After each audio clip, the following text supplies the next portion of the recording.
Welcome everybody back to our latest session of Scarlet Citadel. So we have had a couple week break here due to the holidays, and we're just getting back into the fun of the session. So we will do, as usual, a quick recap. It's been a couple of weeks. This will be a very quick recap, just so we can try to jump into our action quick as we can. So group, you'll likely remember last session you guys spent a bit of time in town taking care of some odds and ends. Of what it is that you wanted to accomplish in town, so sort of some tasks that were necessary to get you straightened away. In particular, one of these was visiting this stranger in town that you had been, or Renaud had been pointed towards when he asked at the tavern if there was some quick way that he can make some money. Ambrosi said, well, there's this guy, he's maybe a little bit underhanded or nefarious or might be up to some strange things, but sure, you go see him if you're looking to make some money. You guys decided to check him out. Turned out he was very withered, very unfortunate looking when Renaud spoke with him. He only allowed one person to come inside his home to speak with him. That was Renaud, and had a conversation with him. Basically got Renaud to agree that for a price, he would sort of commune with him, you may say, and was able to, upon calling out a lot of these memories and things, very horrible memories that occurred to him earlier in his life, they were shared with Renaud, which left perhaps its own mark on Renaud's psyche, but this seemed to, in some way, maybe give some succor to this gentleman who is in a very bad state. So with that and receiving a payment for that service, Renaud then left. The group, again, did a few odds and ends around town as far as maybe purchasing some things, checking in with folks, that kind of thing, and then made their way back to the Scarlet Citadel.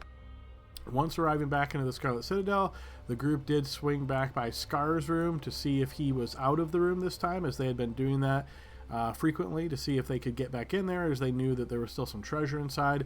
And surprisingly, this time he was out of the room, and the group was able to quickly go in there and plunder some of the other items that they were not able to get previously. This was primarily Armony and Sebastian who took care of pulling these out, as the rest of the group were kind of trying to stall Scar, as Scar was like making fun of them as they ran into him in a different part of the first level. The group indicated they were heading back down to the lower levels, and Scar seemed to laugh, saying that everybody was going to die. The group then made their way back down to the second level and started examining this area that they've been a couple of times before, or once before perhaps, avoiding the traps carefully, made their way into the room with the large vats, started checking out this other area south of that room, and I think it was once again Renaud who noticed a small flying greenish creature who spotted him as well and seemed to be trying to get the attention of somebody else in the room to let this person know that he had spotted the PCs. Renaud called out saying like, hey, we're not enemies or whatever like that. It didn't really seem as though this little creature was particularly interested in having a conversation, more or less that he was trying to get the attention of somebody else, maybe a leader or a boss of some kind in there. But the group decided that it wasn't such a good idea to just plunge in there when they had been spotted already, and they knew there perhaps was some dangers, so decided to make their way back and go through a second door. They also noticed while in this room with the vats that the vial that they had previously encountered in this room that was on the desk, and sort of noticed that it tipped over on its own, turned into this big ink pile, and had attacked them previously. The vial at that time, once they defeated this ink creature, was just lying on the ground.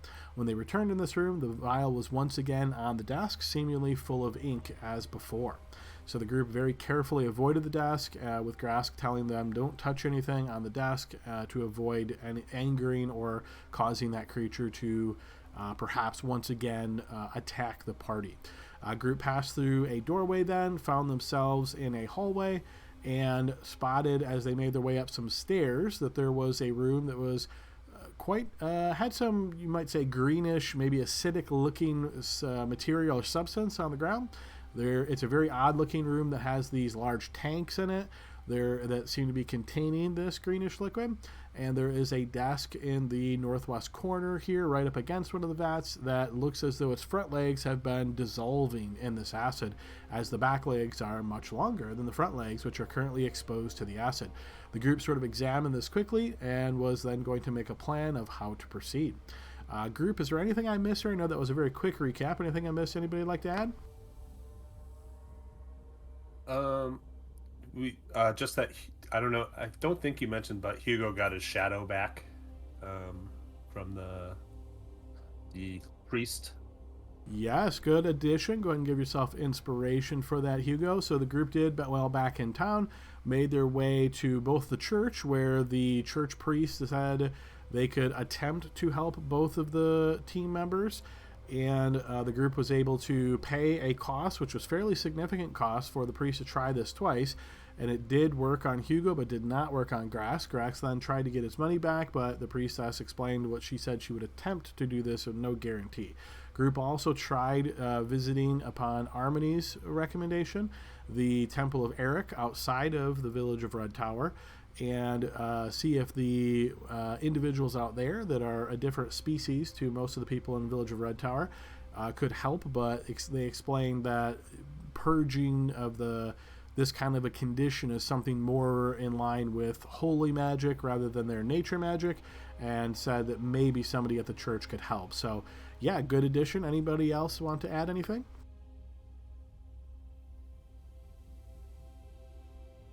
Okay, if not, then we are going to do a quick presto changeo with Renaud's player not being here today, and with Penn's player being here.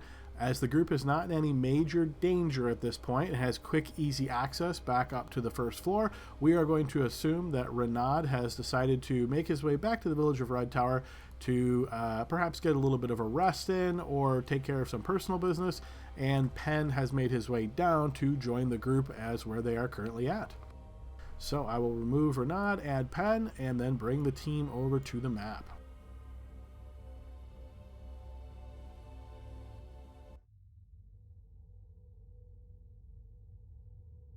Alrighty, team. So you find yourselves in this hallway. As mentioned, to your north, you can see this collection of this substance. There's stairs leading up, and then in that room proper is where you spot this green liquid on the ground, that desk in the northwest corner. Team, what would you like to do?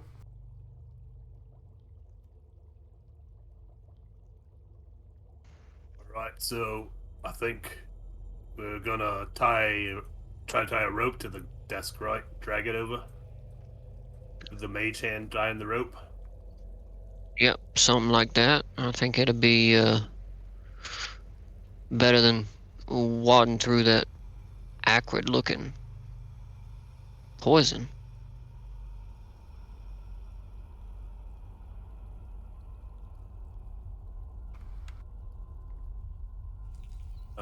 So I guess Hugo will take some of his rope from his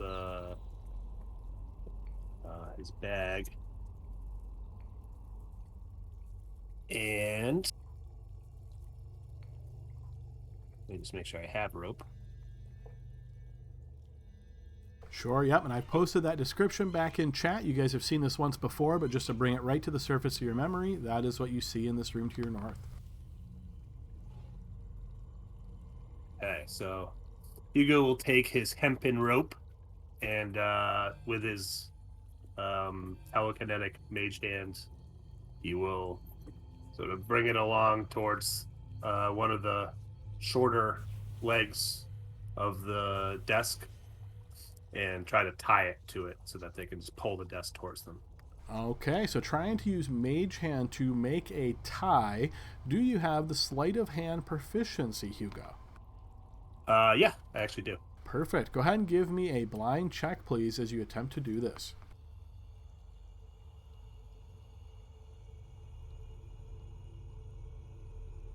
Okay, very delicately using your telekinetic hand, you concentrate very carefully as you make these subtle motions with your fingers, and the knot is indeed tied around this leg and looks secure. And I glance at everybody else. All right, you want me to pull it forward? Yeah. Yeah. All right. So Hugo will start tugging it, trying to sort of drag the desk towards them. Sure, yes. The desk is not too heavy, so you start making it move across the ground. It does have this sort of irritating scratching sound as it moves across the stone tiles as the legs dig in. But yes, you do manage to get it closer to you and eventually get it to right in the doorway there. And yes, it's very obvious now that the front legs are out of the worst of the acid on the ground that these legs certainly have been dissolved and are shorter. On top of the desk, you notice that there is a few odds and ends here. It looks to be like a dinner plate or maybe some type of a saucer for setting something here. And you can see that there is a few scrap odds and ends, maybe perhaps some parchment and maybe an ink quill. Does it have a drawer or anything on it now that it's closer? Can we see? As you examine this table looking for anything like that, no, it does not seem to have a drawer. Does the inkwell look at all like the one in the other room that came alive and tried to kill us, or the slime came alive? Give me a blind check as you take a quick look at this, Hugo, and see if you notice anything dangerous about this or if it reminds you of that one in the other room. No, it looks to be a simple inkwell. The parchment on the table, can I gather it up and see if there's any writing on anything? You can. It looks to be like spare bits of parchment. In fact, there's like tears along the sides of it. You get the impression maybe somebody is separating sections out and had thrown this here haphazardly. There doesn't seem to be any writing on this piece.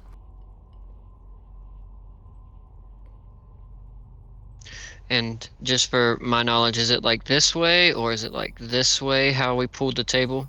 I'm assuming we just pulled it down so the table is like this direction. I'm assuming it's in the doorway. Let me grab a little table icon, and then you guys can decide where you'd like to put it. Now, Renaud said that creature he was talking to someone in a different room that was doing something, some sort of experiment, or they mentioned something about us not messing stuff up. So, nothing really to add here, but just we gotta all be careful because we don't know what that person is or if we are, in fact, ruining whatever they're doing.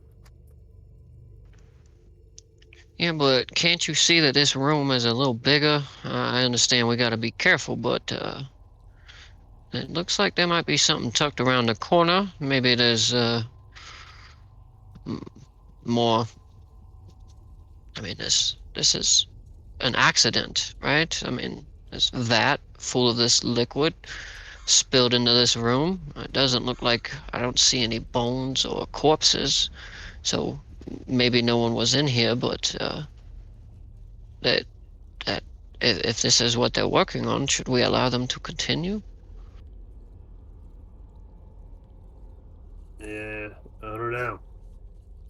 I mean, seems like this place we might want to see what they're up to, but I just want to be ready for a fight. If anyone thinks that they're gonna be in danger, we're gonna be ready to fight.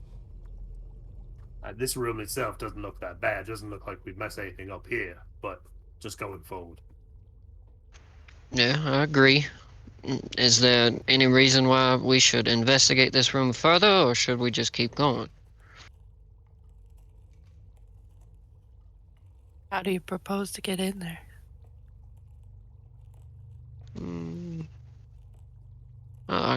Scoot on the desk. Yeah, that's what I was thinking. It's not very stable. That may cause an issue, but we don't really know what's around that corner there. Could be of import. I also don't mind if we just keep on Could just moving. try I mean, and hold our breath and run through it. well, it's like liquid on the ground. It's like it poured out of those stone vats there on the wall. It'll just melt your feet off, that's all. It melted the legs on this desk here, that's for sure. Were there any levers or anything in that room with the vats that maybe we could that maybe can switch it up there? I don't see any more of those drains or anything. It looked like most of the liquid came from the vat. Have you guys gone this way yet? Nope, not yet. All right, let's try and go this way. Yeah, if we hit a dead end, we could come back and try go boating on the desk. All right. Green is glowy. You know, Grask, I was thinking about that chakram, and I think I can bond it like I do my sword now and your sword. But that way, like if I throw it, I can just bring it right back to me. At least be able to use it effectively. It already comes back. Yeah, but you said that only happens a couple times a day, right? Otherwise, you just throw it and it sticks into them or across the floor if you miss. You can keep it if you want. I was just thinking. If you want it, you can have it. Are you going to use it? I will. There are things that don't take full damage from my weapons. Well, you keep it then.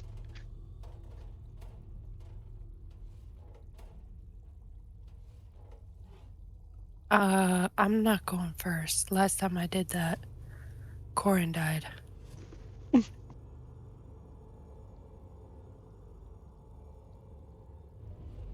Well, I think either the sneakiest or the strongest should go first. As you step to here, Harmony, you notice these rippling bolts of pink energy that seem to be tearing across from the north to the south. Whoa, guys, this room's trippy. Maybe I should go first.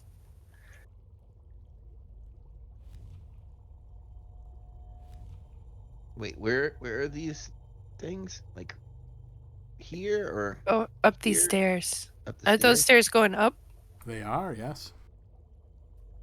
Up these stairs, there's like just wicked light show going on Yeah, there, man. but we'll just be careful real quick before you jump into them.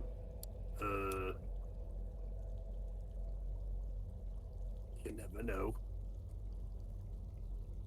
What do you think, Ben?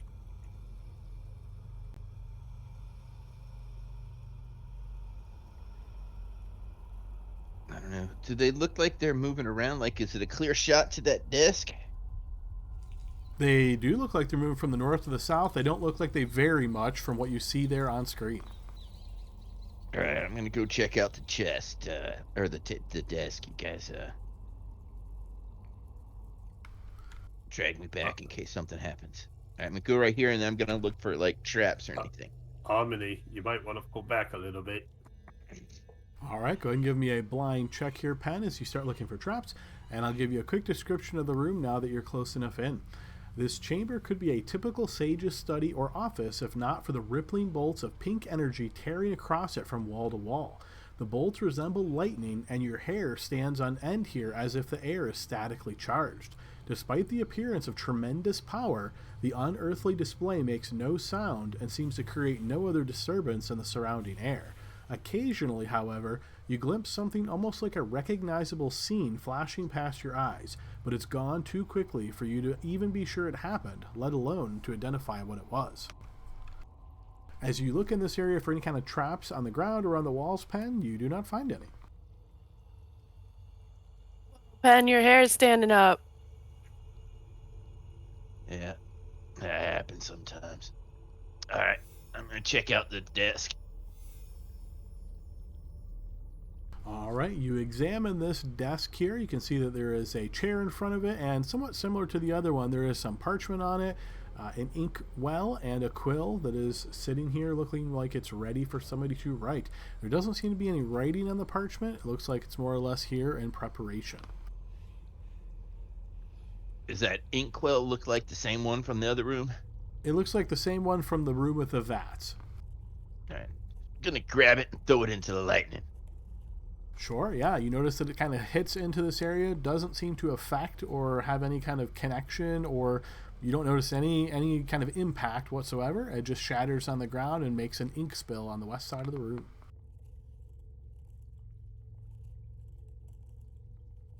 Yeah, ink is evil, man.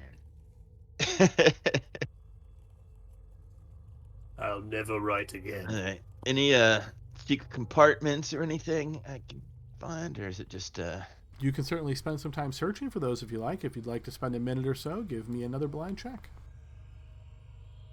Okay, you spend a minute or so in this room here, Pen, investigating this desk, looking for any secret compartments, false bottoms, anything like that, but no, there does not appear to be any. all right? Well, this looks like I'm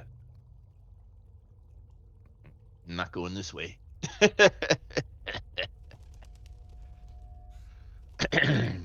Hey, you were willing to step into the green sludge.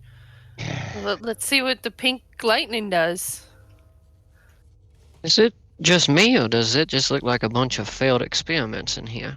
I mean, the It's like first room. There's plenty of other places we can go before we have to deal with that thing. Are you sure this is a failed experiment? I mean, Looks like it's doing something. well, when's the last time you wanted lightning to go across your room? I'd Exactly. like lightning to go across my room. It's cool. Did you see that right there? There was a flash. There was like an image for a second. Well, what I can see is on the other side, it does look kind of... Is that a hallway? Maybe another way through? Are you feeling okay, Hugo? Oh, if you look in it, maybe this is them spying on something or seeing something. That's why there's paper here for them to write down what they see.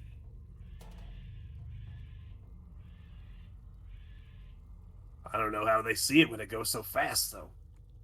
I don't know. Why don't you try sitting in the chair and looking at it? Hugo nervously looks at his shadow.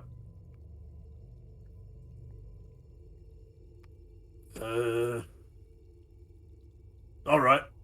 I'll do it. I'll sit in the chair. All right, you pull the chair back out from the desk and sit down upon it, looking this way. This obviously is some type of magical phenomenon, but yeah, even these glimpses that you see, far too quick to make anything out. Hugo just writes. Oh, I guess there's no ink, so you can't write anything.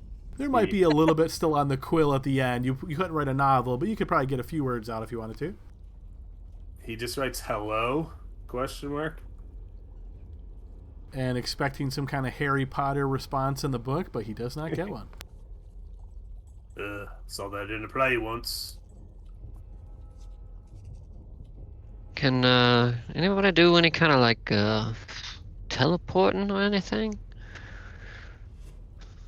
Yeah, but It might be stuck if he might be stuck if yeah, then I'd be on that side. Doesn't look like there's any way to turn it off over there. So can I see any kind of like lever or anything on the other side of the room? Based on your passive perception, scanning around this room, you do not spot any kind of levers, anything that you would immediately think it was going to disable this effect.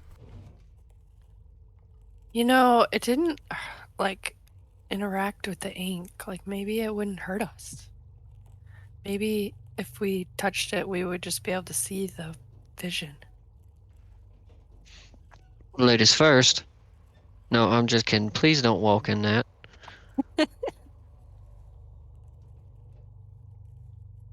I'm gonna assume something's gonna hurt me till it proves it won't. That's truer words have never been spoken, Hugo.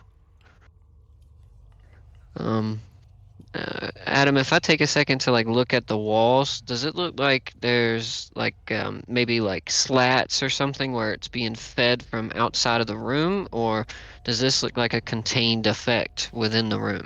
Yeah, give me a blind check here as you look for anything that would give you that kind of knowledge. You don't see any slats.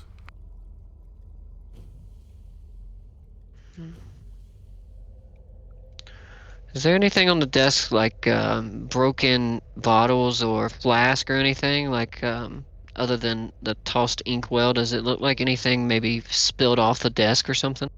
No, not that you see. The only thing left here would be the plume itself for writing and some bits of scrap parchment. And did we already look at what's written on the parchment? There was nothing on the parchment. It looks to be essentially excess parchment, perhaps.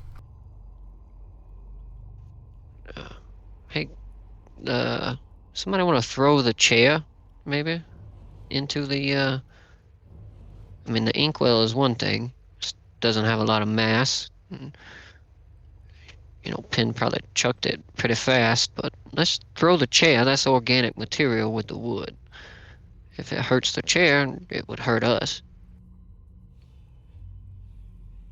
Yeah, I'm do it. definitely not strong enough to pick that chair up. Oh, you could pick up a chair. I believe in you. Just a reminder, everybody, I am a halfling that looks the size of a gnome because he's so scrawny. He definitely looks like he cannot pick that chair up for sure. Well, I'm weak, but I'm not that weak, so I'll pick up the chair Okay. and just kind of, drag it close and then shove it in. Okay, so my assumption is you're making sure Harmony to stay outside of this, and when you say shove it in, you're basically just tipping it over so that it lands on the ground? No, like shot put, like 1, 2, huh! That's what I'm thinking. I'll hold the back of it and kind of like swing it around myself and then let go when it will be launched into the All right. pink So lightning. it sounds like you're putting a bit of force behind this as much as you can with the intention of trying to throw it through this pink lightning. Yes, as much as I can.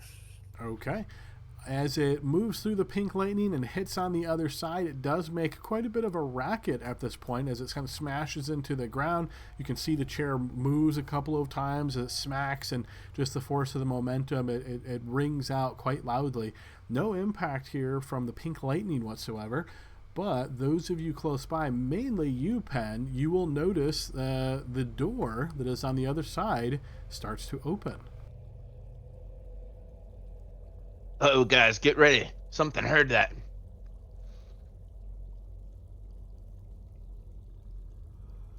Penn, Hello? you notice a gnomish figure on the other side of this door who seems to be taking cover behind it, and just his head kind of pokes out here a moment as he looks towards you, and spotting you, Penn, you notice he shakes his head backwards very slightly. Ah, you must be these adventurers I've heard about.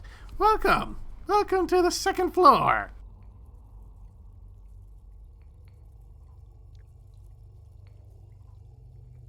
Well, thank you kindly.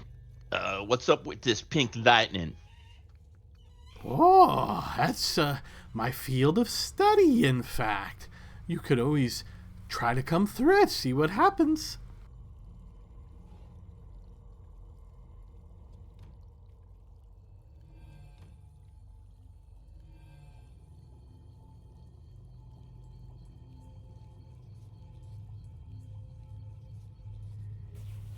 No? And you see he looks at you as he sees no real reaction. Well, I guess we'll have to see then. Got an idea. Grass, see if you can turn this desk on its side and push it in front of the lightning to kind of block it. All right.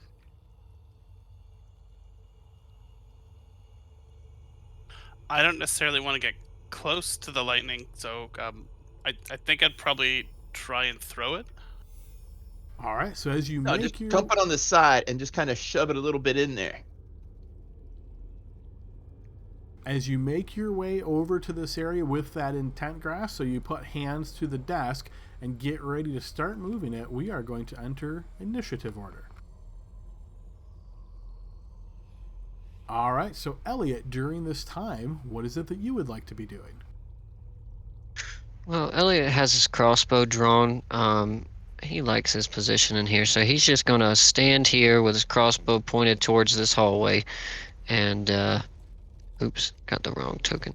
Towards the hallway, and if he sees anybody advancing with a obvious threat, then he'll take a shot to protect his friends. Okay, so it sounds like readied action to shoot an enemy if you see one. Did my advantage on initiative work? I think you have to re-roll that yourself. That's what we decided before, similar with Harmony. So yeah, go ahead and give yourself another roll. All right, and that will put you up next after Elliot.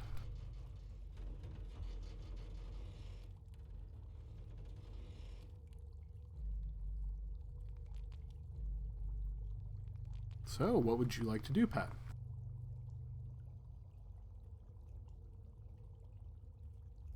Well, let's see. I guess I'll pull out my rapier and dagger. Move 5, 10.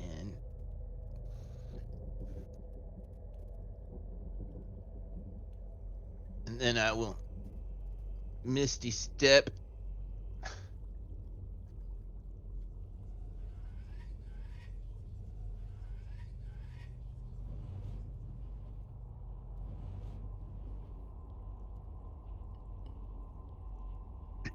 To here. Okay.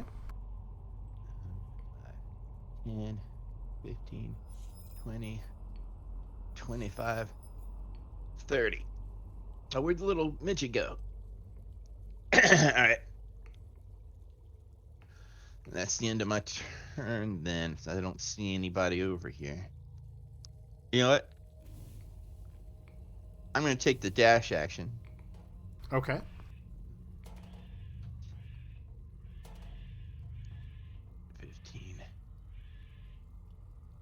Okay, as you enter this room, Pat, and take a quick look, you notice that same gnomish figure standing here.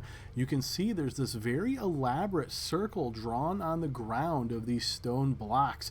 And you notice the gnomish figure has just gotten back up. He's sort of leaning down, and you can see in this circle he has put this amount of salt around the edge. Inside the circle, you notice a devilish-looking creature.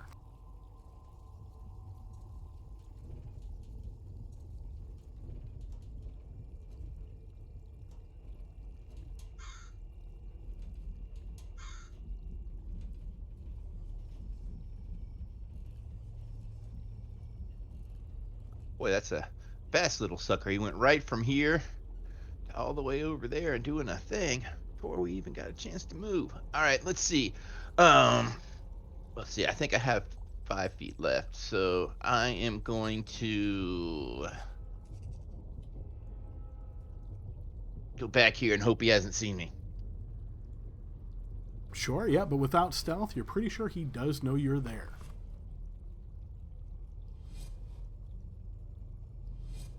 Anything else on your turn, Pat? Sorry, that's it. Okay, we'll move to Sebastian's turn. He is going to make his way up here and adopt a defensive position as he looks around, seeing what the team is doing. Harmony.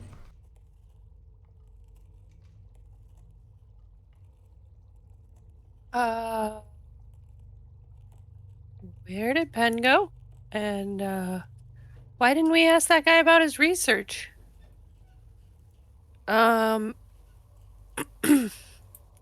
Harmony's gonna wait and see what happens to the experiment of trying to block the lightning with the desk. And she'll hold on to her quarterstaff and hold for to attack if there's any threats that appear in the next turn. Okay, so ready in action to strike with your quarterstaff. Yes. Okay.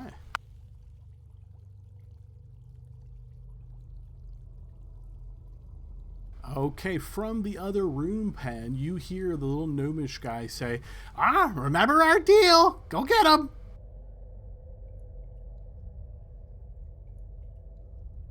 And stepping through the hallway, you spot this devilish creature. As he turns towards the door, spotting you, you can see this very evil-looking smile suddenly spreads across his face. As it does, you can see he quickly throws these balls of fire that just manifest from his hands. And I'll need you to make 2 defensive rolls, please. All right, the first one you managed to duck just at the last second, and the second one you managed to evade fairly easily. Grask's turn. Okay, I will take this table and throw it in the lightning to see how that goes to it. Okay, you grab onto the table and throw it into the lightning. Once again, makes a whole lot of racket, smashes, batters on the ground, but you see no reaction from the lightning. Does it look like the lightning can pass through it? Pass through the table? Yeah, I would say you certainly can tell that it does look like it can. Does it look like the lightning's interacting with the table, or just Not at all. Okay, Grask isn't convinced. I'm gonna try and find another way around. Okay, so we'll assume that's your action to pick the table up and throw it through the pink lightning. There's 30. Actually, if that's my action, then I'll go here instead. Same distance. Okay. I don't trust it. I'm gonna find another way.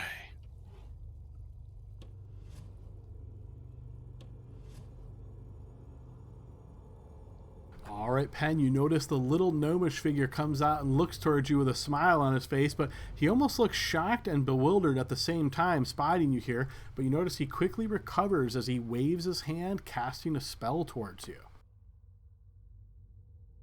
As he does so, you notice these sticky strands of webbing suddenly encompass this entire area you're in, and I will need you to make a dexterity saving throw.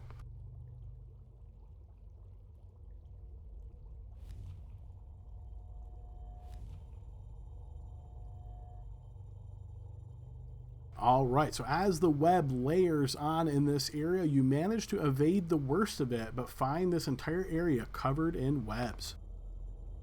I think I've got this one on Smart AoE, so let me just get that in effect real quick.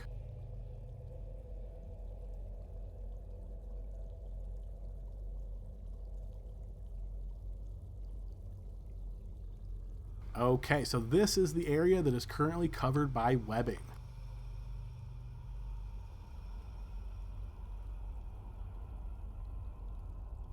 Okay, next up is Hugo's turn. What the hell is going on up there?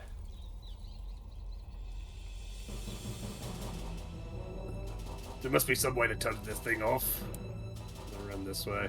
I'm gonna look to where it actually hits into the wall on the other side, or where I think relatively it does. Sure. And see if there's any sort of hidden off switch, slash, any sort of thing like that. Okay, so it sounds like you'd like to spend your action searching this area, looking for anything along those lines. Go ahead and give me a blind check as you attempt to do so.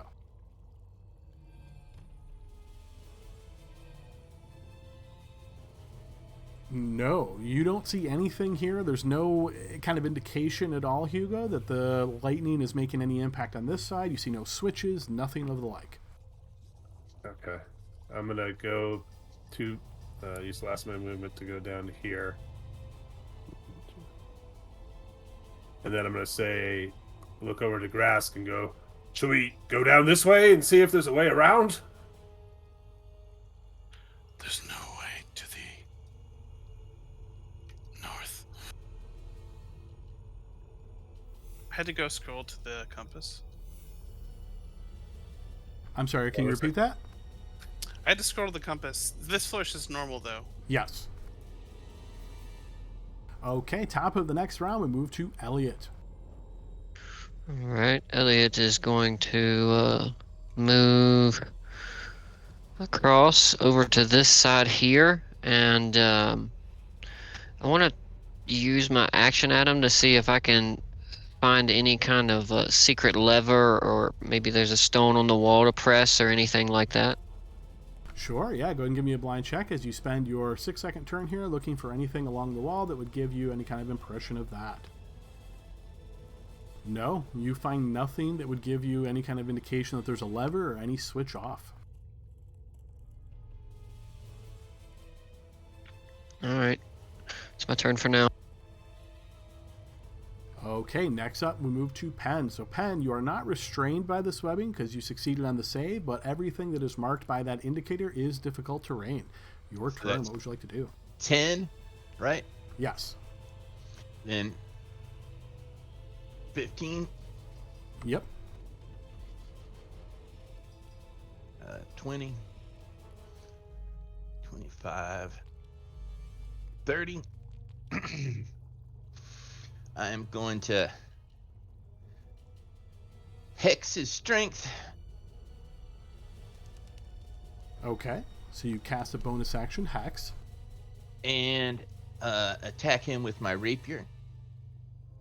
Okay, you stab out with your rapier, and you notice that as you do, it starts heading right towards him. You're quite confident this is going to hit when suddenly he motions with his hand, and this arcane barrier appears, absorbing your strike.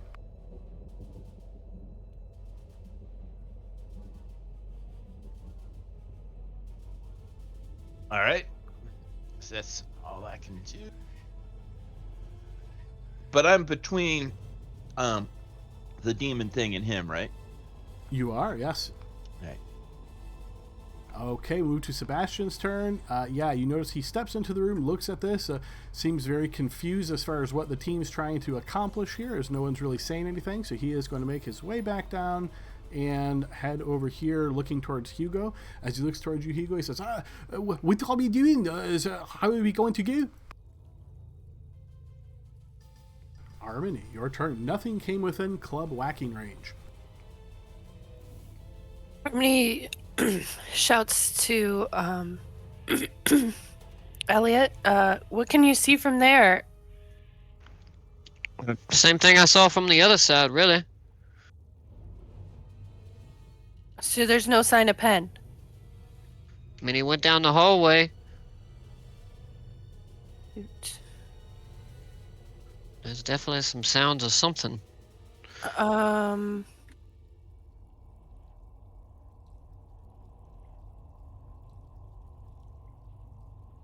Okay.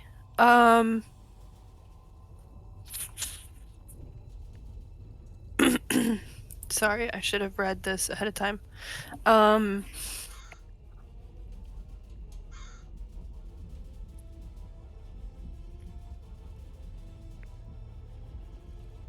I am going to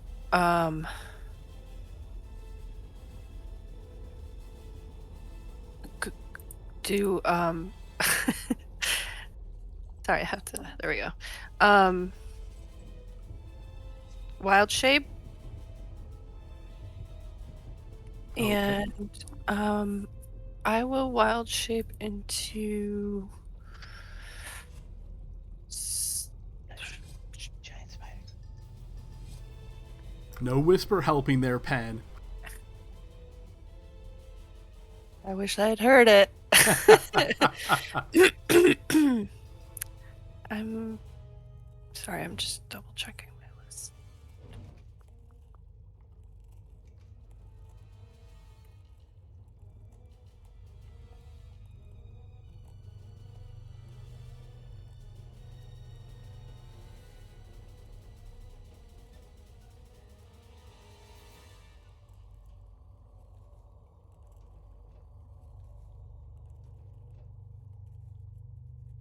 I'll have to reassess later, but I'm gonna just go with Panther again since I'm familiar with it. All right, so that is your action as you wild shape into a panther.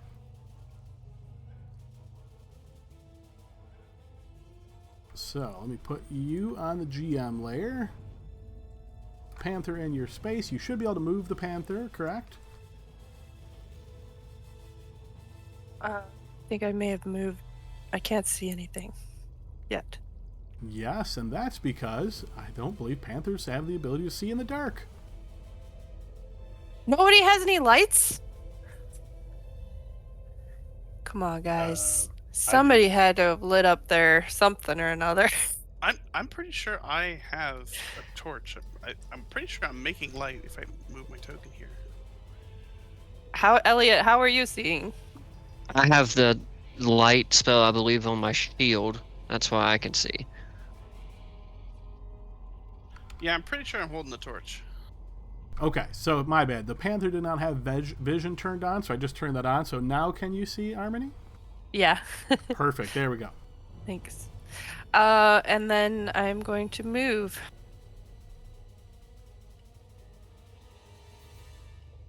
Okay, Harmony, as you step into the pink lightning, please give me a Constitution saving throw. Now it'll just go with the You will make it as the panther. So with the panther's sheet open, just roll Constitution save for them. Okay, hold on.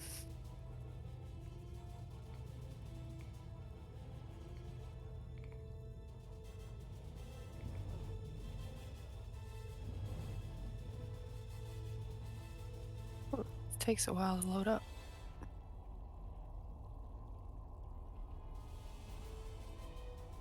Oh wait, but I'm not familiar with this sheet. Did I click the right thing? You did. It's currently set on 2GM, so you can set that to public, but you see what you rolled there, right? Yes, not good. Okay, not good at all, no. So, roll me a D6 now, Harmony.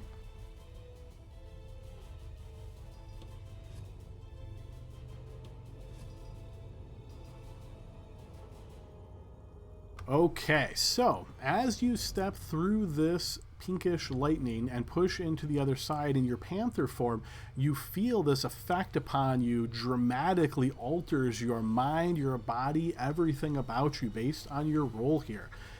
You effectively have some very bad things that have just happened to you. So I'm going to try to keep this moving quickly, but still give you a brief description without, you won't know everything.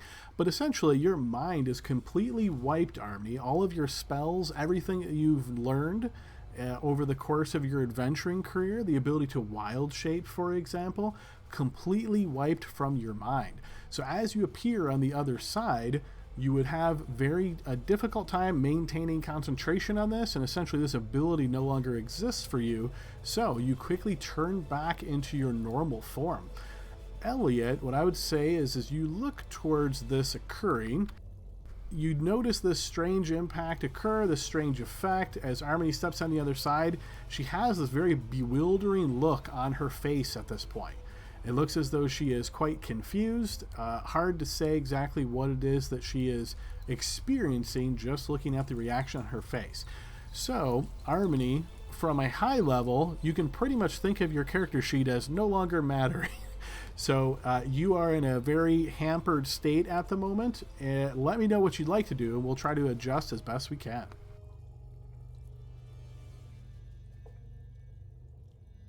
You know my name? You don't have amnesia, so let's do this. Let me take Harmony to a private channel real quick. Give me 2 seconds, guys. I'm going to tell her really quickly what the impacts of this are so she has a better idea of how to play this, and we'll pop right back in. All she knows is that she's a panther. She's always been a panther. Well, they said he's... Okay, so Libby, this is what has happened to Harmony. You have become 10 years younger. All of your ability scores are reduced by 1. You lose all experience and return to level 1 with 0 XP. You have no spells prepared, and you have no memory of anything that's happened since you were this age. So whatever you have done in the last 10 years is erased from your memory. You have no idea where you are, and you don't even know the other characters unless you've known them for longer than 10 years. You are effectively starting over from scratch at this point, is what you can think of this as. So I know that's a very dramatic impact. That's what I mentioned. This dungeon has some very dramatic things that can happen on specific rolls. Any questions that you have immediately, again, level 1 character with no EXP, obviously your HP would be reduced significantly.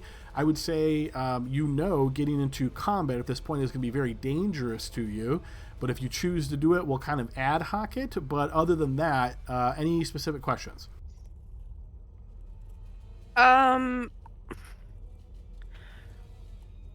Grask and I presumably have only known each other at most a year or two, right? Unless you've all had some work with him, with Volt, where you said, "Oh, we've built up this history and we've known each other for X number of years," then yes, I would say it's relatively recent. I mean, we had traveled from way up where we're both from together. It wouldn't take you 10 years though. So. Yeah. Okay. All right. Well, okay. Yes, Got I know. it. This is one of the worst ones I've seen in a while, Libby. So hopefully you'll bear with it, hang on with it, and we'll play it by ear and we'll see where it goes. If it turns out, I mean, my only remaining questions would be about the possibility of rolling a new character. That's certainly an option. Yeah. So if Harmony survives out of this and returns and it's just like, whoa, what do I do? Like she's trying to figure out her whole life and you want to bring in a new character, that's absolutely an option. And I know this is going to be a little disappointing because you're in the session right now and this dramatic thing has just happened to you. Oh, but for no right, worries. okay, so just for right now, feel free to play. Again, your memory's wiped. Act however you would like, right? And what would you do with no memories of any of this? What's going on? You don't know if this can be cured. You have no idea of really what is happening. And presumably no way of regaining levels. So There is, but and so there is. Obviously, if you gain experience, you would gain levels, right? So that's how it would work. But mechanically, right now, you're essentially a level 1 character with nothing, right? So you technically would be like a level 1. What did you start as, cleric or druid? I was cleric first. Then you would be like a level 1 cleric right now. But like I say, because you're level 1 in this dramatic impact, I would suggest don't get into combat if you're hoping to live, because if you don't live, then obviously none of this matters. But if you do happen to live, then you can look into further if there's any way of reversing this. Okay. All right, I'm going to drag you back in. If there's any questions, it'd probably be easiest to message me in Discord, and I'll try to answer on the side while I'm running everybody else. Okay. Thanks. Perfect. Yep, no problem. All right, sorry everybody for that quick intermission there as we went through some of those specific details. Okay. Harmony is going to gasp and look around frantically and I guess leap away from the pink lightning that's otherworldly, and then just sort of what is on this side of the room? Yes, you notice that there is this desk on the northwest corner, which seems to contain some objects on top of it at a quick glance. She's going to crumple to the floor and be just frantically staring around the room, trying to sort of process the materials that are surrounding her. Sure, yeah. So I imagine you have a very confused look on your face, Harmony, as you look around the room. Anything else on your turn? All right. So we move to the creature's turn. So, Pen, you're going to notice the creature comes up to here. And from there, it is once again going to throw a couple of gobs of flame towards you. I'll need 2 more defensive rolls, please.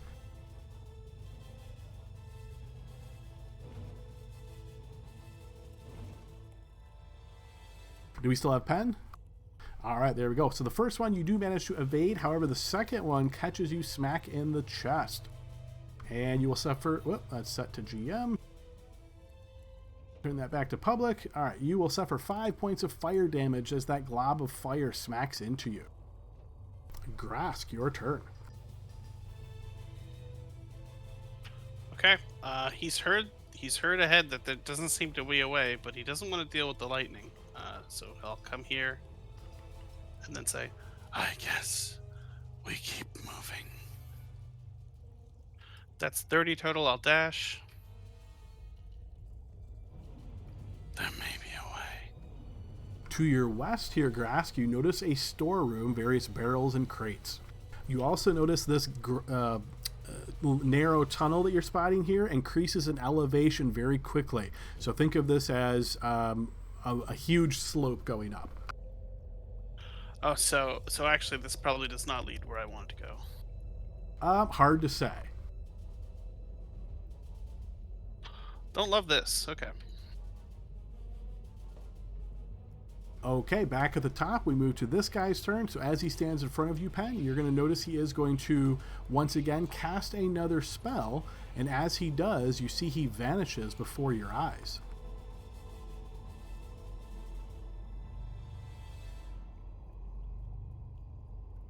Okay, move to Hugo's turn. I'm going to shout something real quick just before Hugo's turn. I'm going to say, hey, guys, Harmony seems hurt or something. She just went through the lightning.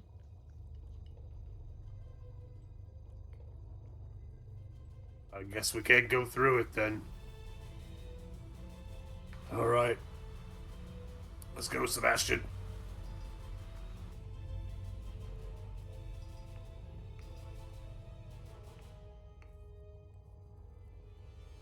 Good. And he sees Grass standing there, so he will also dash forward, also, especially hearing that Harmony is hurt.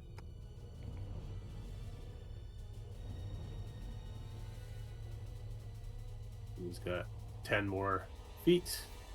Okay, so or do I very have to similarly. squeeze through here? Nope, you don't have to squeeze, but you do notice, again, this is climbing up this big slope, so the square that you're moving in next would be considered difficult terrain. Okay, so you can just move one more square then, so I'll just move one more.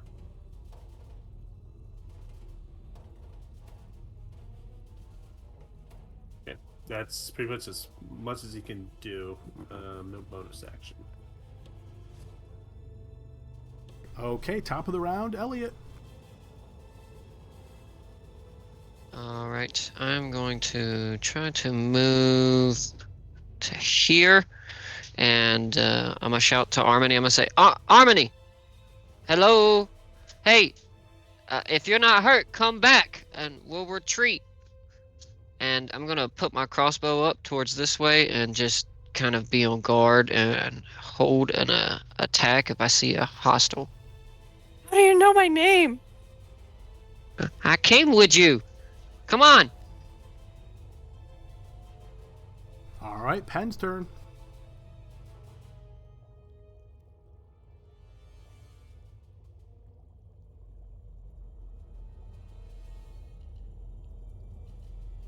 All right, you'd like to continue descending down those stairs?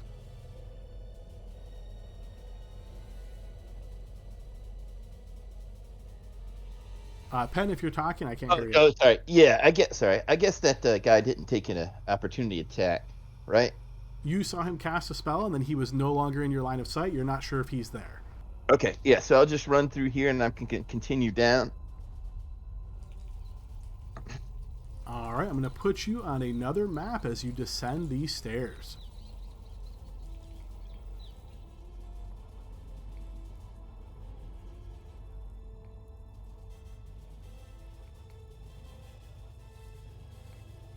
Well, I'm going to try to put you on another map. Roll20 doesn't seem to want to let me at the moment.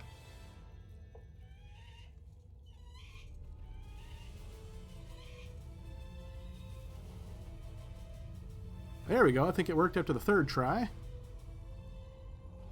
Okay, so far left side of the map, Pen, this is what you see as you come down the stairs. I think that was 20, 25, 30. I'm going to take a dash action. 35, 10, 15, 20, 25, 30. Bonus action dash with cunning action. 15, 20, 25, 30. And that's the end of my turn. Alrighty, so you make your way down. You may not be able to end your turn now that you're on a second map, so I'll go ahead and move that for you.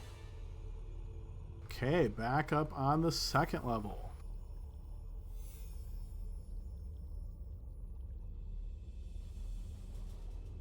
Okay, we are on Sebastian's turn. Sebastian is going to follow the group around as they're making their way.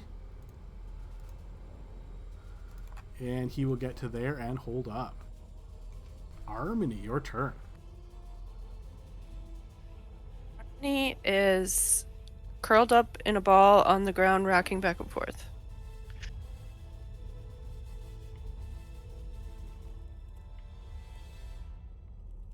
All right, fair enough. Anything else on your turn, Harmony? Okay, we move to the creature's turn.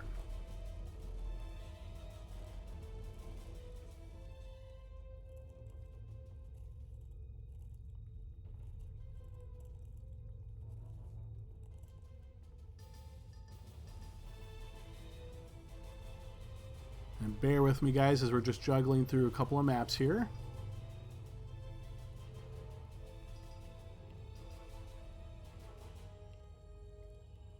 Okay, we'll make his way down the stairs. Pen, you can hear him coming down the stairs as you look back just briefly as you're quickly trying to get away there. We move to Grask's turn. Okay, well, me and Hugo and Sebastian are all in on this Hail Mary, so I'm going to try and move forward. Can I get past Hugo? You can. It's just difficult terrain climbing up the slope. Okay, you camp this with me, so that's just 5 to get in, and Yes. then is it 15, 25 to get here, or did I count 5 too many? 25 to get there, that's correct. Okay. What am I looking at here? Oh, this is... And we'll describe this later. I'm just trying to get past this room, I think. Okay, fair enough. We will move to Hugo's turn. I wouldn't step in the center. Center of what? And Hugo will walk in.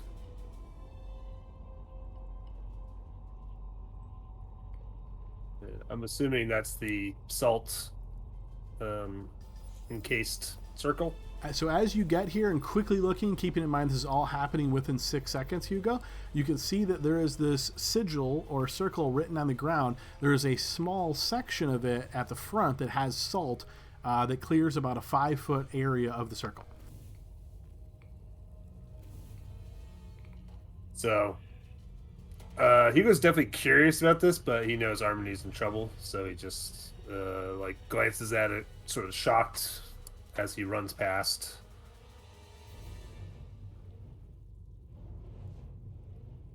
And I'll get to about here with his movement, and not seeing anything in front. He'll just keep. Can I go diagonal here, or do I have to go? You'd have to go around since there's a pillar there. Like that. Okay. I'll head to here and see what I see.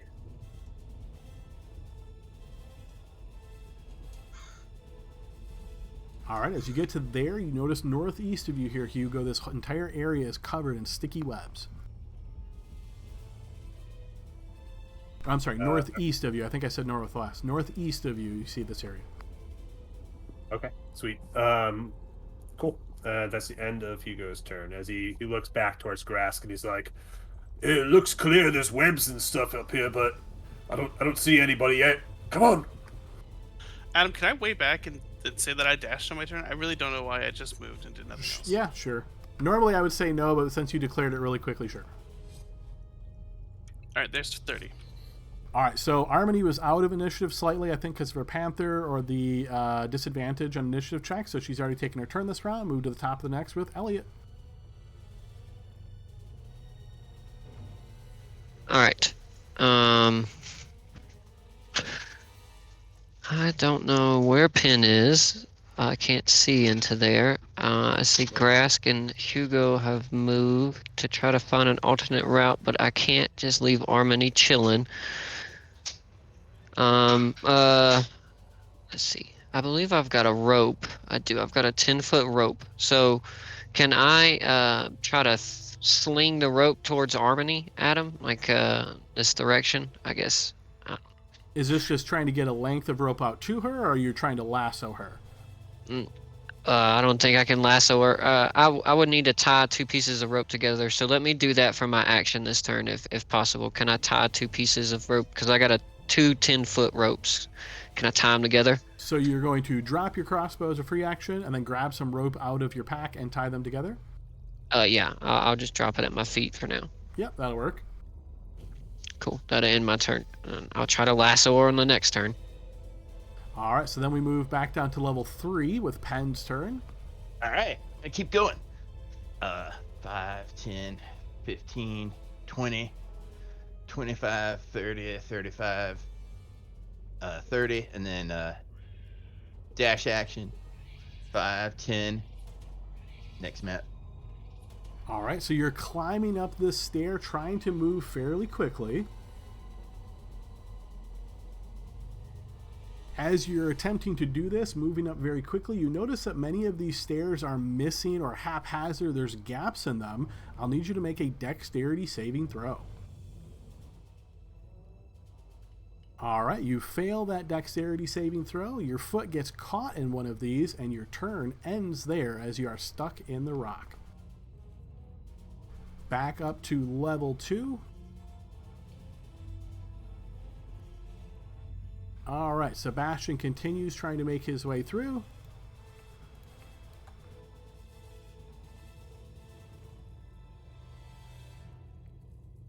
He will get to there.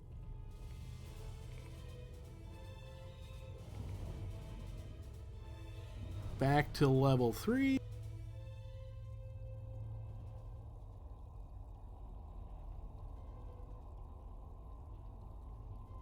All right, Pen, you can hear the sound of the creature on the stairs coming up behind you. Grask. I continue moving. 15, 30. I will dash. You said I'm metagaming here, but you said this room has spiderwebs in it. The thing you notice that the sort of like black squares there all represents the spiderwebs. Okay, I've got 15 feet of movement left. Is it 5 to go in and then 10 to move another one, or is it 10 to move in and 10 for another one? 10 to move in because it is difficult terrain. Okay, I've got 5 left that I can't spend anywhere, so that'll be me. All right, before Hugo's turn, Hugo, you're going to hear this sort of strange sound as the air moves a bit, and suddenly appearing behind you is this little gnomish creature. As he appears behind you, you see he looks, spots you quickly, and begins casting a spell. As he does, he points his hand out in your direction, and you notice a bolt of lightning flashes right towards you. I'll need both you and Grask to give me dexterity saving throws. Grask, you can have advantage as you have some cover from that wall.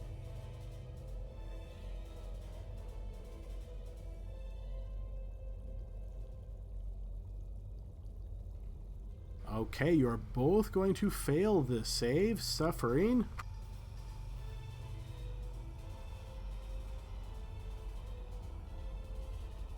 15 points of lightning damage as the lightning bolt arcs this way, strikes into both of you. With this complete, you notice he is going to move.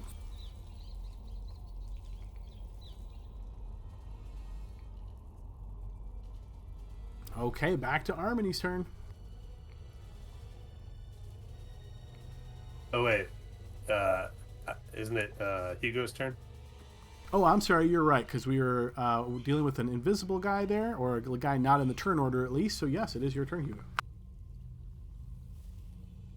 Hugo screams out, "Hey, that's not very nice! Freaking electrocuted me!"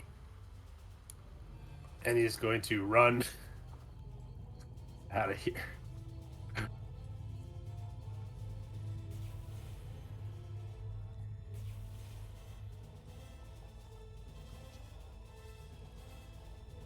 That's his movement to get to there. And this door is already open in front of him? It is, yes, and you notice many webs there holding it open. Okay, so still difficult terrain. He's able to move 2 more squares with dash. So he just dashes through and is like, Amity, are you all right? I can't see you. That's the end of his turn. Okay, now it's Armony's turn. Who is that? Harmony is gonna start going through her belongings that she has on her person, like clearly mystified and like looking for clues. Okay, so I imagine, yeah, grabs her backpack and starts rifling through it, seeing what she can find. Yep. All right, we move to the top of the round with Elliot. So you've got your 2 lengths of rope now tied together, Elliot. All right, I'm gonna see if I can lasso Harmony, and if I can't, I'm just gonna, while I'm saying it, I'm gonna say, Harmony, just trust me, grab the rope and come back this way. All right, give me a blind check as you attempt to lasso her. Okay, Harmony, you notice this rope flying towards you, seemingly right on point. Are you trying to avoid this or no? Yes. Give me a dexterity saving throw.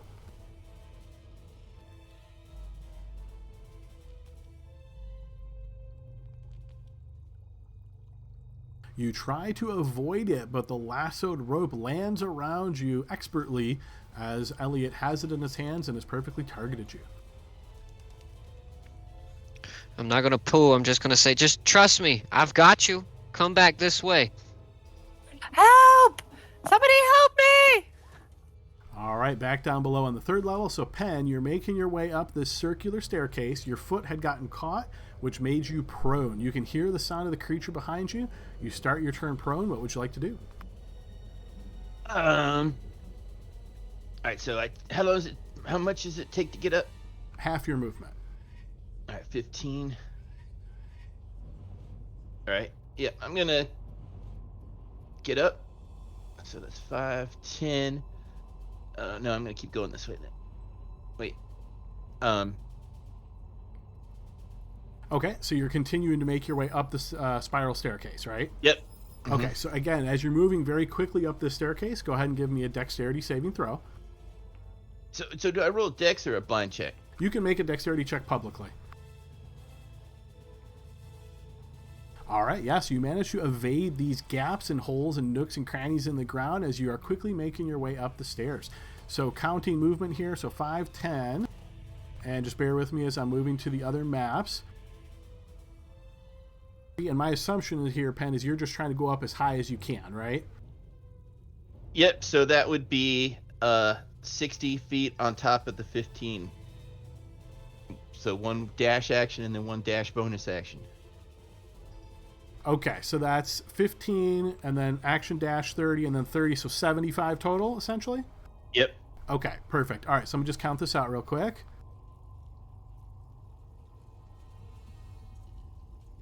Okay, so as you keep spiraling up, you get, after 65 feet, you find yourself at the end of this, and you notice there is a hatch above your head.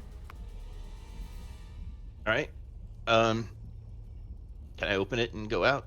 You can, yeah. So you use your interact with object to open the hatch, and you notice daylight outside. All right. Okay, so you essentially are just climbing out, so you pull yourself out, and you're essentially right at the top of the hatch. Okay. All right, perfect. So moving back to That's the end of my turn. Yep, all right, good deal. Moving back to the 2nd floor. All right, so Sebastian obviously sees this guy. He's going to make his way across, able to get up next to him here. And as he does so, Sebastian is going to try to hit him. All right, so as Sebastian stabs outward, he does manage to connect on this guy. Whoop. Actually, yeah, I built it in that way, but that's a hit either way for the first one. I'll know to do that next time. So he manages to stab him and wound him.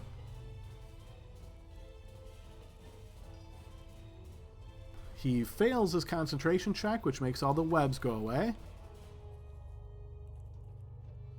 Okay, then we move back down to the 3rd floor. So from where you're at, Pen, you can certainly hear the sounds of this creature getting closer to you, slamming up, moving its way through the stairs. Grask, your turn. I think I didn't have any. Grask. No, that's my name. Hugo. Doing the 3rd person thing. Yeah. I'm going to get Sebastian. All right. I'm just trying to save her out here. I don't know what's happened.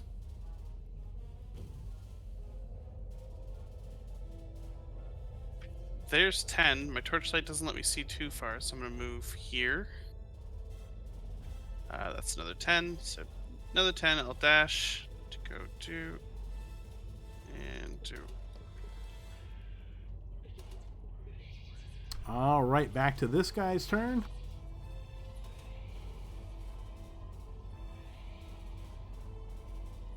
All right, you're going to notice once again him cast a spell. And as he does so, he is going to vanish once again.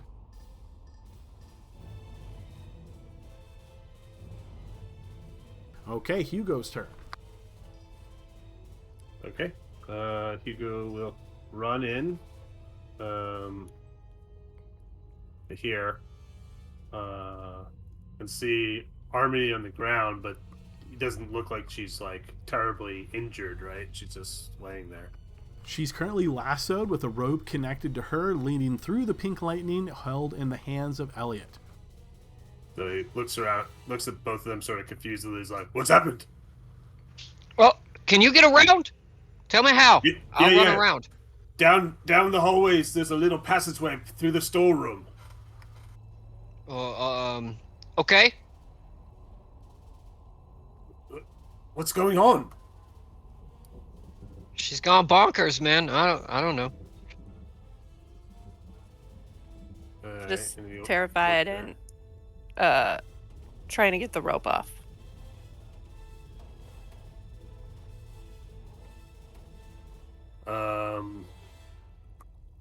there. Hugo's like, "Well, there's a man attacking us on the other side here," and he will rush backwards. Then, seeing that they're not actually injured, he'll rush to here and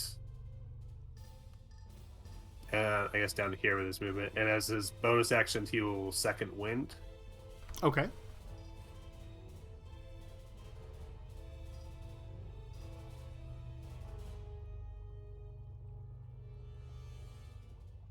And that's the end of his turn. All right, next to Harmony. So if Elliot hasn't like pulled it tight or is keeping it tight, she's gonna take the rope off of her. So, Elliot, I'm assuming you're not trying to resist this, right? No, he looks like he's about to drop it and try to find the storeroom. Yep, so then you have no real problem just putting a hand underneath there, Harmony putting a little bit of slack and just pulling it off of you. And she's gonna get up and peek through the hallway that Hugo just went through.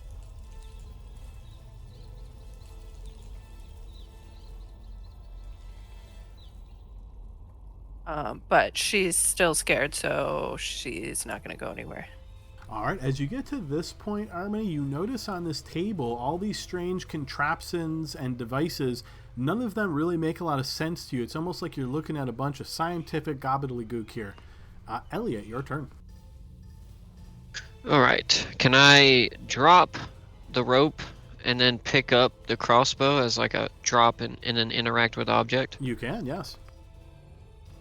Okay. And then I'm going to use my action or bonus action to cast Expeditious Retreat on myself. And then... Okay, so I'm going to move 5, 10, 15, 20, 25, 30, and then I'll use my dash. 10, 15, 20, 25, 30. Oh, and I feel like that's got to be with the storeroom and the little path they're talking about. So, knowing that we're kind of moving fast, Adam, I'm going to use my action surge and do another dash. Okay.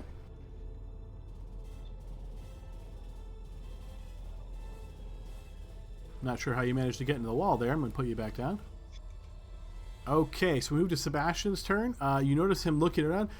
I do not see him. Where is he? And you see him kind of waving around with his blade and stepping around, seeing if he can bump into him. Not successful. Actually, sorry. We missed Pen's turn because Pen's on another layer. So, Pen, you're on top, outside of this area, right on top of the hatch. What would you like to do from there?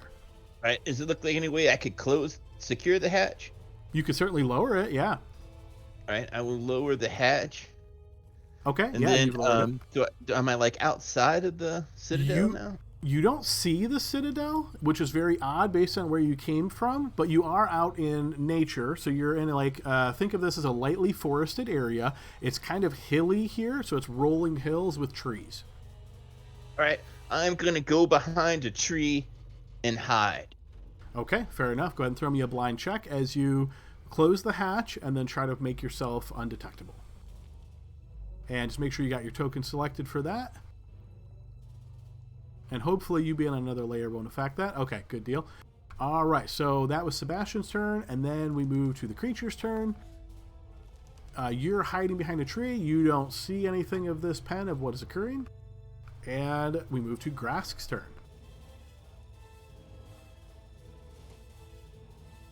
I can see a part of Elliot coming into the room, so I'll assume he can hear me. Elliot, there's an invisible thing in here. Use his magic. I'm leaving. And Grask is again going to run out of the room. He doesn't want to fight that thing in here if it can keep going invisible. And dashing. So there's 15. There's another 15. What's over here? It's where we came. Where those beams are.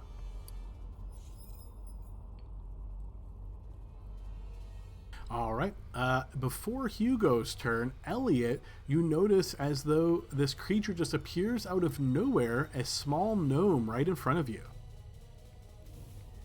As he does so, he seems a little bit surprised to see you there, but quickly casts a spell as he points towards you, and I'll need you to give me a wisdom saving throw.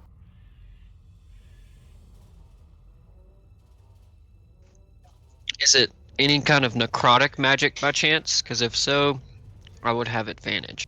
It is not. All right, as he motions with his hands and speaks these magical words, you notice suddenly from out of the wall stretches forth this shape. On a quick glance as you look towards it, it looks to be your brother, made of stone, breaking through as the stone stretches against his skin, and he reaches out and grasps onto you solidly. Harmony's turn. Oh wait, hold on. Happen again. Oh, my bad. Yes, every time he does that, I forget that I can't click the button there. Yes, Hugo, your turn. No worries, no worries. All right, so Hugo's gonna run in now. Okay, he sees that guy down there. So he's gonna cast Magic Missile at him. Sure, yes. Go ahead and click that.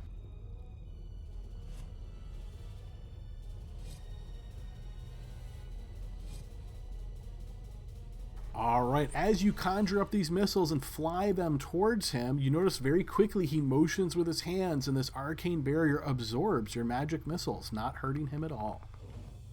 No. Clever trick.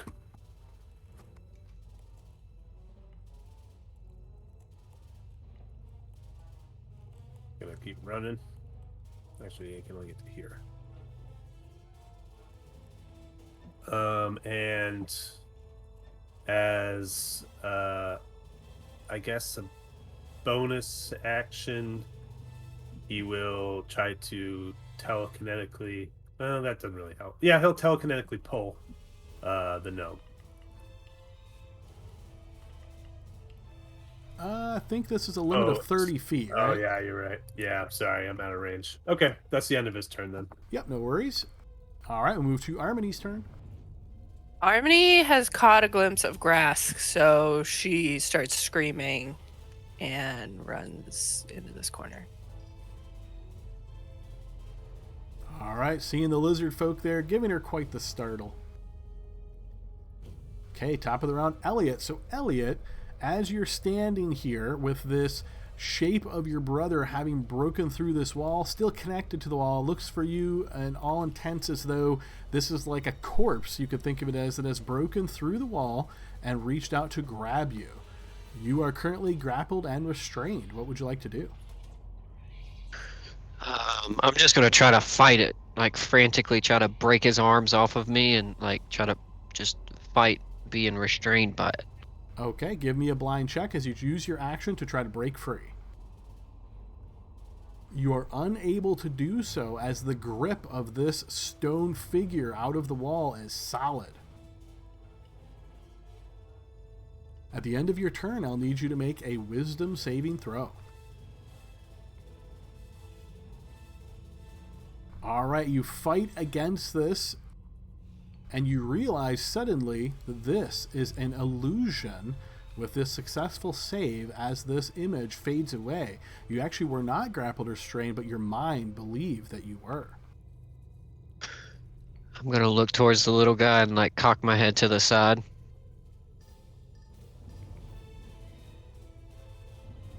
All right, you notice Sebastian rushes trying to get closer here. Down below, some stuff happens. Penn, you're out there in the wilderness. Unless you're trying to make your way back to the hatch, for all intents and purposes, you're out of this combat. Is there anything in particular you'd like to do up there? If the guy comes out, If you peek around the tree, you do not see that he has. It looks as though the hatch is still closed. all right, yeah, I'm gonna wait a turn then and see if he comes out. And if he comes out, I'm gonna like run behind him and go back down. But if he doesn't come out, I'm just gonna hang out here for a while. Okay, so effectively you're out of combat. As you're watching closely, you do not see the hatch open. You do not see him come out. All right, we move back to Grask. Okay, haven't seen Armini's reaction. He's not going to pursue that. He thought that there was going to be something to fight over here, but he was mistaken. So he's actually going to turn around again and come back into this room for the third time today.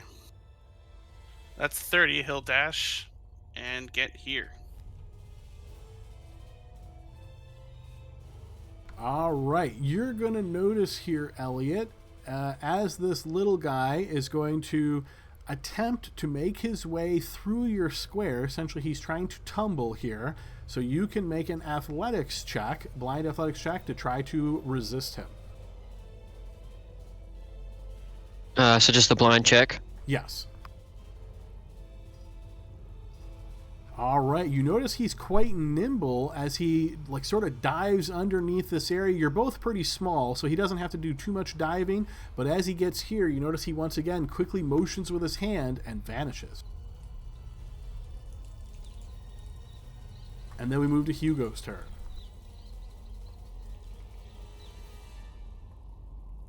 Okay.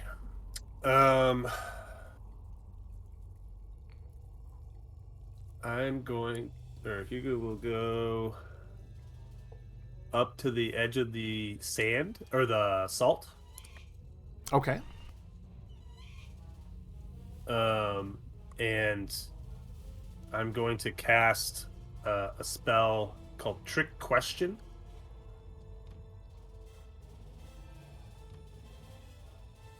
Just post it, because it's a Kobold Press weird one. Okay. And who are you trying to target with this? The gnome. The gnomish creature. Okay, it has no effect. Oh, really? Okay. Interesting.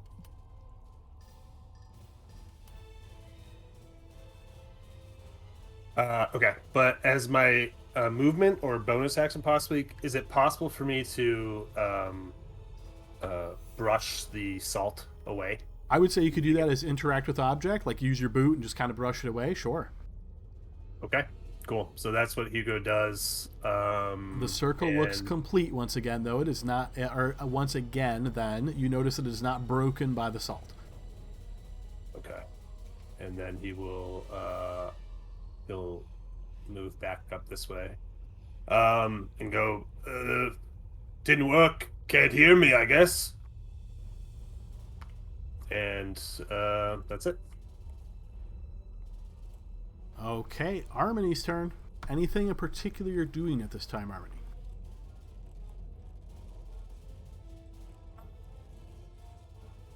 Harmony is just continuing to go through her belongings frantically and considering her next course of action. Okay, fair enough. All right, top of the next round, Elliot. All right, I'm gonna move back this way one step. Can you show me the square where I last saw him? In your square. So essentially he tumbled into your square, and while he was there, he motioned with his hand, and he was gone. Okay. I'm gonna just go to GM and cast a one of my bloodline spells real quick into that room. But what's it say? 30-foot cube. So can I do it? So pick a spot where you would like that to originate. I actually think there's the... Yes, that is one of the smart AoEs, yep. Cool. Oh, I think it's stuck. Could you move the crosshair out of the little... Thank you. Alright, so I'm gonna go right in front of me here. Alright, and this is a bloodline ability for you. So you're calling upon your bloodline powers. As you do so, you can feel this dark tendril start moving through your body as you summon up this energy to cast this spell. You target it there. Go ahead and hit trigger all. All right, you cast this spell in this area, and you don't notice any visible effect. All right, I'm gonna come back around the corner, kind of coughing a little bit, and say, I tried to get him on the way out, but he's slippery, little guy. Okay, so we would move to Sebastian's turn. He bounces down here, looks quickly. Yeah, I do not see him. What do we do? He will bounce back up here. Grask's turn.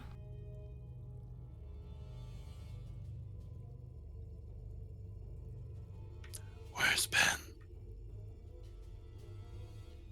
Haven't seen him.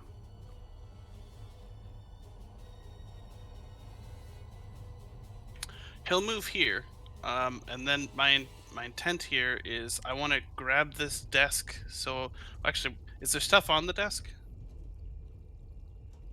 Let's see. Specifically scared of liquids like ink jars and whatnot. You don't see anything like that on this desk. Okay, I moved 30 feet, so I've only really got an action, but I want to start dragging it towards the door, so I'll grab it, I guess. Okay, I think this is the most table play I've ever seen in a session. Lot of table. If you put a table or a chair, I'm gonna slam it on somebody. All right, and your intent is to put this where? I don't know if I have the actions or the movement to do it, but I'd want to put it here so even though the guy's invisible, he can't come back in through that spot. Okay, so you've used your full movement, you said? I moved 30 feet. I've got an action. So we'll assume you have the table grappled at this point, and next turn you can start moving it. Okay. Okay, so the next turn before Hugo, you guys don't notice anything visibly happens at this point. You don't see him reappear. Hugo, is there anything you're doing immediately? If not, essentially we can exit combat at this point. No. I mean, I'm obviously looking to see if any movement past me or, whatever, but I'm assuming he's not even visible like that, so... Okay, fair enough. So we are going to exit combat, guys. Everybody take a deep breath. Man, that was a crazy one. All right, so most of you I'm obviously gonna go back then. Okay, so your intention is to sort of wait a little bit, Penn, and then look for the hatch and try to come back down? Yep. So if he is not coming back out after me, I'm going to go back the other way around. Yeah, back the way I came.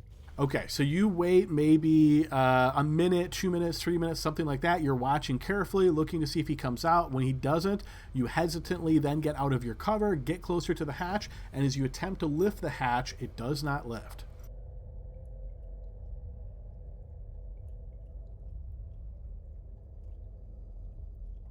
Can I examine the hatch and see why it's not lifted? Yes, on a quick look, your guess is that it is being barred from the other side. So when you were down there, obviously there was a handle to the hatch and you lifted it up, and then on the top there's a handle on that side. You're guessing something has been wedged in between that hatch and the ceiling to block off its ability to be opened. There's nothing I could do with like thieves' tools to sneak it around the edge of the door to unlock it.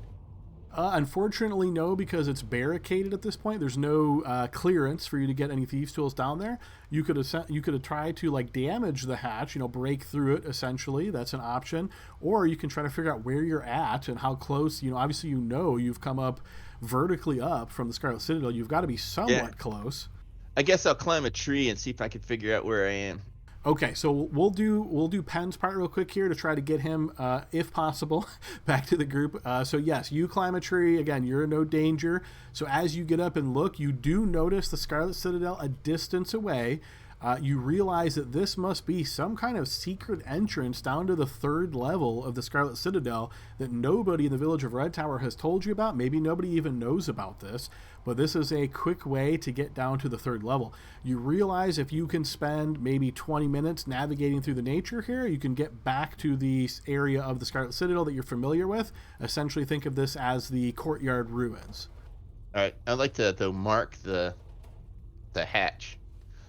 Like Just physically, or just in your cloth memory so you can find it again? Yeah, like physically, I guess. Like take off one of my extra shirts or something like that, and just kind of tie it to something so we know where it is. Okay, fair enough. Yeah, and I'd say based on your memory and using the tree with your positioning, you're pretty sure you'll be able to find this again unless magic blocks it or something like that. But yeah, we'll say you take out, maybe use some kind of ink and just like right there and do a shirt like you said. So there's some kind of little signal there that you know where it's at. Okay.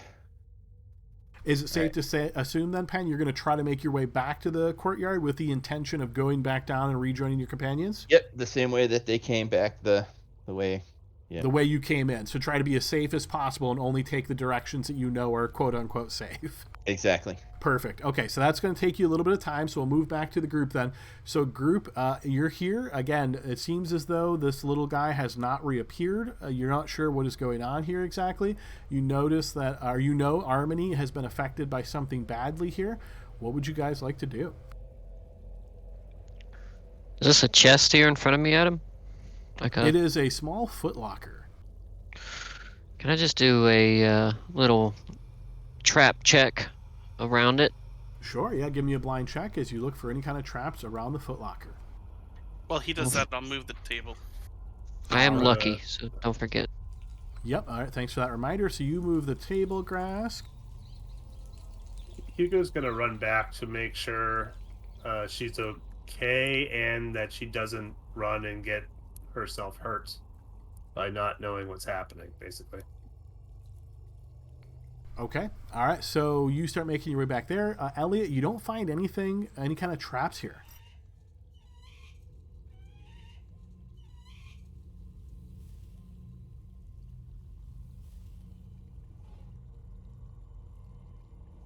Making your way around the corner there, Hugo, I imagine Harmony is standing here still looking bewildered. As she looks towards you, you see no hint of recognition in her eyes. It's as though she does not know you. Oh, hey. Easy. We're not with friends. We're not here to hurt you or anything. We're trying to figure something out in order to make this better. All right?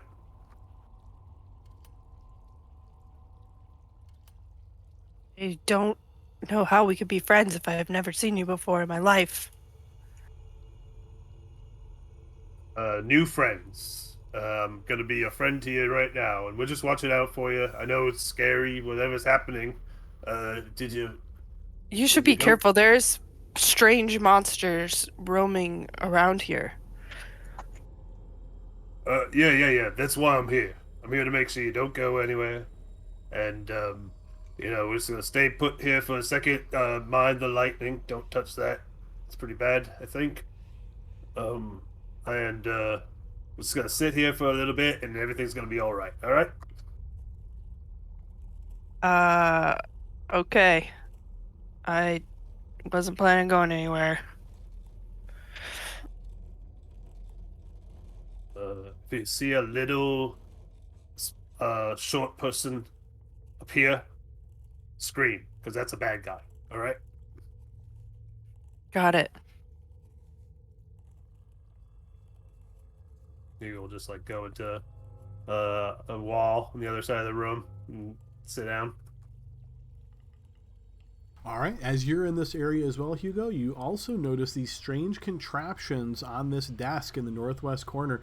As you look at them, you're no longer in fear of obviously imminent death. You have more, focus. You can pay attention. As you're looking at them, again, they don't really make a whole lot of sense to you, but go ahead and give me a blind check to see if anything rings a bell to you.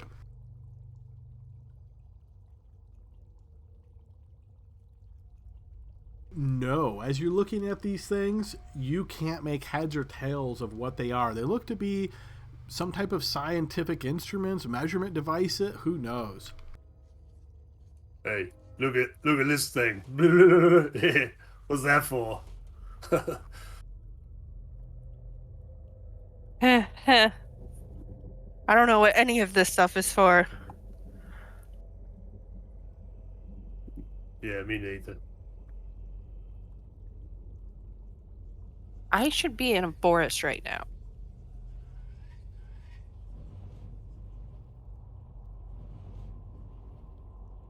Well, we're stuck here for the moment, so, just relax and make yourself comfortable.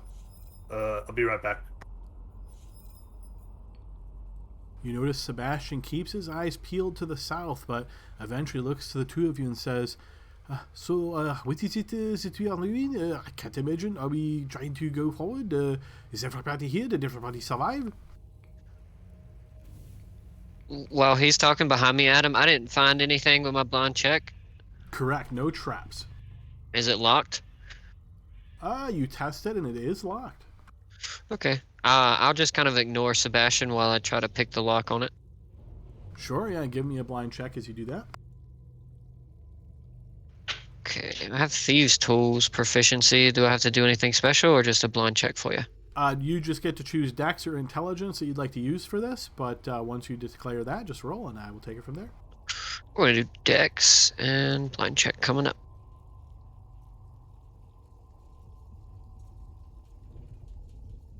Okay, yes. Using your Thieves' Tools, you do manage to fix this lock and you're able to open it. Cool, I'll go ahead and peer inside. Well, wait, before I do that, does it appear, do I hear any sounds inside or anything like ticking, like I set something off by unlocking it? Nothing obvious, nope. Okay, cool. Then I'll open it. All right, as you do so, you notice that there is an object that is maybe about the size of a human hand that seems to be wrapped fairly tightly in some cloth, but it is of uneven size and it's kind of bulging in places through the cloth, and it looks as though it is bloody and it has dampened the cloth with blood. Okay. Can I lift it up? Is there anything else underneath it? Can I tap the sides? Any kind of false bottom or false sides? Nothing that you detect here based on your previous rolls. Okay, cool. I will stash whatever is wrapped in the cloth in my bag, but I'm just not going to unwrap it quite yet. Okay. Anything else we want to take before we leave? Any of you alchemists or know anything about beakers and baubles and stuff? I mean, not particularly. I'm familiar in a lot of things. I've read about a lot of things, but why? Did you find something? Yeah, there's some stuff on the table in the room with the lightning. Why don't we just take it and have what's his name back at the inn there? Oh, Renaud, right? Renaud can identify things now. Oh yeah. Well, what about this? And he like points at the sigil on the floor. Adam, can I tell what it's written with? Like, does it seem like a chalk or like fine ink or anything like that, or is it embedded in the stone? Give me a blind check as you examine it.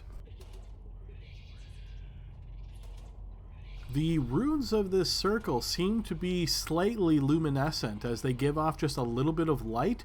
Hard to say whether this is engraved or ink or what it is. Looks like it's giving off some kind of energy, but I can't quite tell if it's like part of the stone. But maybe we could try to break the circle, you know, like take a like a hammer and a chisel or something. He already had salt, and that was doing something on it. Adam, do I know of salt and any kind of rituals or anything connected to magic? Based on your previous check, no, that does not ring a bell to you. I don't quite know how to summon things or anything like that. I'd assume. Do we know where the monster came from? Was it in here, in the circle, or outside of it? I mean, I didn't see any monster. I just saw the little guy that's popped up and he shocked me and grasped real good. Oh, there wasn't anything else. I thought I saw something else for a moment. Must have been mistaken.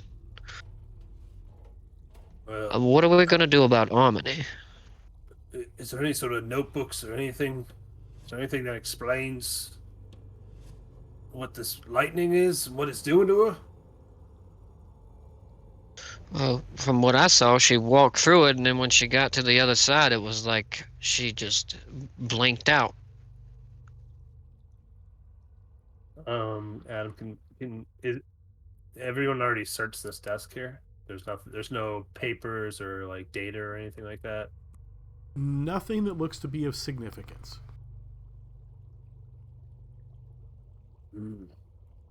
Well, I mean, we gotta get her out of here. She's got no clue what's going on. Yeah, she seemed pretty scared of grass, so we're gonna have to figure our way around that. While I say that, Adam, I'm gonna like peek underneath the desk. Do I see anything on the bottom taped to it? You know, anything like that? No, does not appear to be anything there.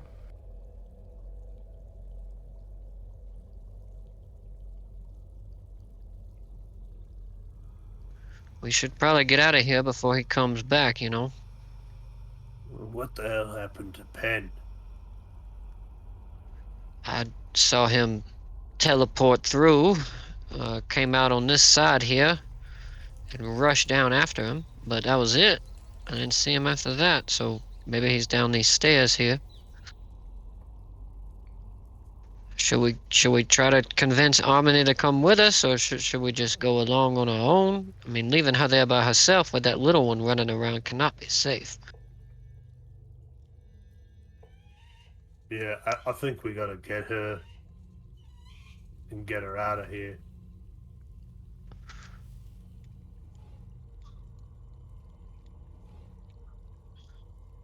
Grask. Harmony You're good. immediately starts Hello? screaming, "The little one is in here! Help! Help! The bad guy is in here! The little one!"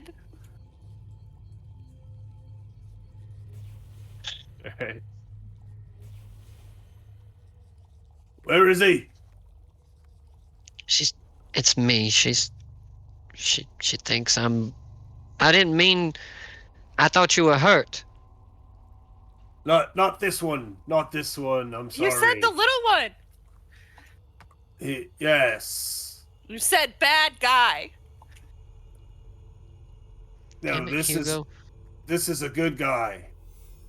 He didn't pop into exist. The other one will just pop up. It'll just like appear. He tried to tie me up. I was trying to save you. I didn't know there was a way around.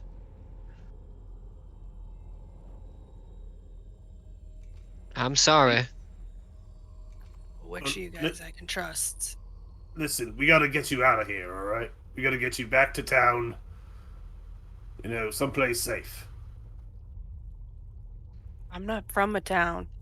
Well, yeah, but we know a nice forest that's close to a town that I feel like you might be more comfortable there. We just kind of got to navigate through here and get to the outside, but it would be unwise to just stay here by yourself. All right, so it sounds like the group's intention here is to try to convince Harmony and then head out of the Scarlet Citadel, heading back the way you guys know is safe.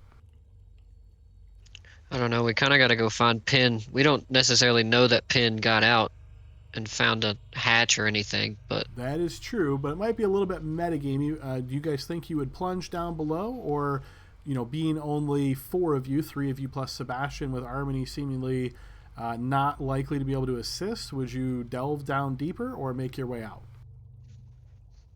I think there would be differing opinions between the group, but Elliot would want to go and try to get Pin. That would be his focus. I think Hugo would probably want to just take Harmony out of the place and assume Penn is dead from the gnome. He knew the risk. All right, 2-1. So then we'll just leave the way we came then, Adam. All right, 2-1. So as we're right about break time, guys, let's go ahead and take our break, and then we'll do a quick chat on the other side before we get into the second half of our session. So see everybody back in 15 minutes. See you, gang. Welcome back, everybody, to the second half of our Scarlet Citadel campaign. So the group had just a brief conversation there based on some very upheaval type of events that occurred right before. So we're fast forwarding as the group has made their way out of the Scarlet Citadel, regrouped with Penn, who is trying to make his way back to the group, and the entire group has made their way back to the village of Red Tower. Harmony, unfortunately, has lost her memory. She's actually lost years of her life, in fact, as she has reverted in age.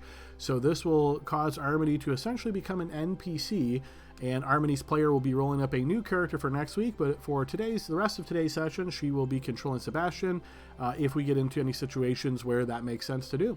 So group, yeah, you guys make your way back to the village of Red Tower and find yourself, I assume, probably heading to the tavern? Yeah, I guess we make sure that we have the jailer's treasure too, like from Harmony. Sure, yeah. So you try to convince Harmony to hand that over, and I imagine her being pretty confused. She probably doesn't even recognize these items that she has. I don't imagine she'd put up any fight to handing them over. Especially not if she's promised a possibility to get home. Perfect. All right, so group, we will assume you guys make your way to the Cage Tavern and Inn and find yourself inside, probably all confused and looking to one another, trying to figure out what in the world happened down there and what are your plans for how to proceed. I'm going to lean onto the table and just say, so, I stole something out of that little guy's box. It was locked, and I broke into it, and it looks like bloody, like the size of a hand. But it's wrapped up in some cloth. That's pretty creepy there. And I found a way to get us to the 3rd level without us having to really do much of anything. Well, that's nice. How far away was it? Wasn't that bad. That's the way I came back. I through that way. We have to just smash open a door and we should be okay. Yeah, you would gauge it probably about 20 minutes walk from where you guys normally enter is where you would find that hatch, Penn.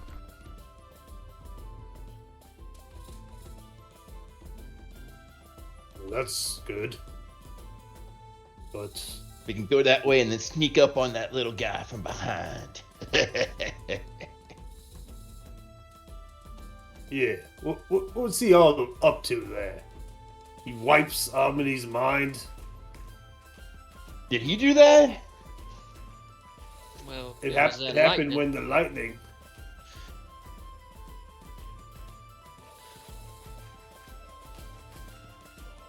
All right, so that's a good point going forward. Nobody go into lightning. Odd when he's shooting it at you, but I understand. Yeah, that's scary, man. Yeah, I was being chased by a demon. I was trying to keep him off you guys. I have to admit, I thought you had perished, Ben. I do want to go on record saying that I voted to go after you, but I was it's so outvoted. good. It's good. It's good. What do we do with the girl? And if you're referring to Harmony, I would presume at this time she's already sort of broken from the group as you guys have had, this conversation. She doesn't really know you guys at all, so she's probably not comfortable with you, especially you, Grask, as she had that sort of visceral reaction to your appearance. So we will assume that she's separated from the group. Yeah, I I'd mean, like to just she was 14, so you could either drop her off at a orphanage or take her back to the temple, the cleric that she was. Oh, probably the Temple of Eric. That would probably make the most sense for the group, right? Like maybe seek them for help, and once they realize they can't help her, they would probably volunteer to take her in and see what they could do to help her.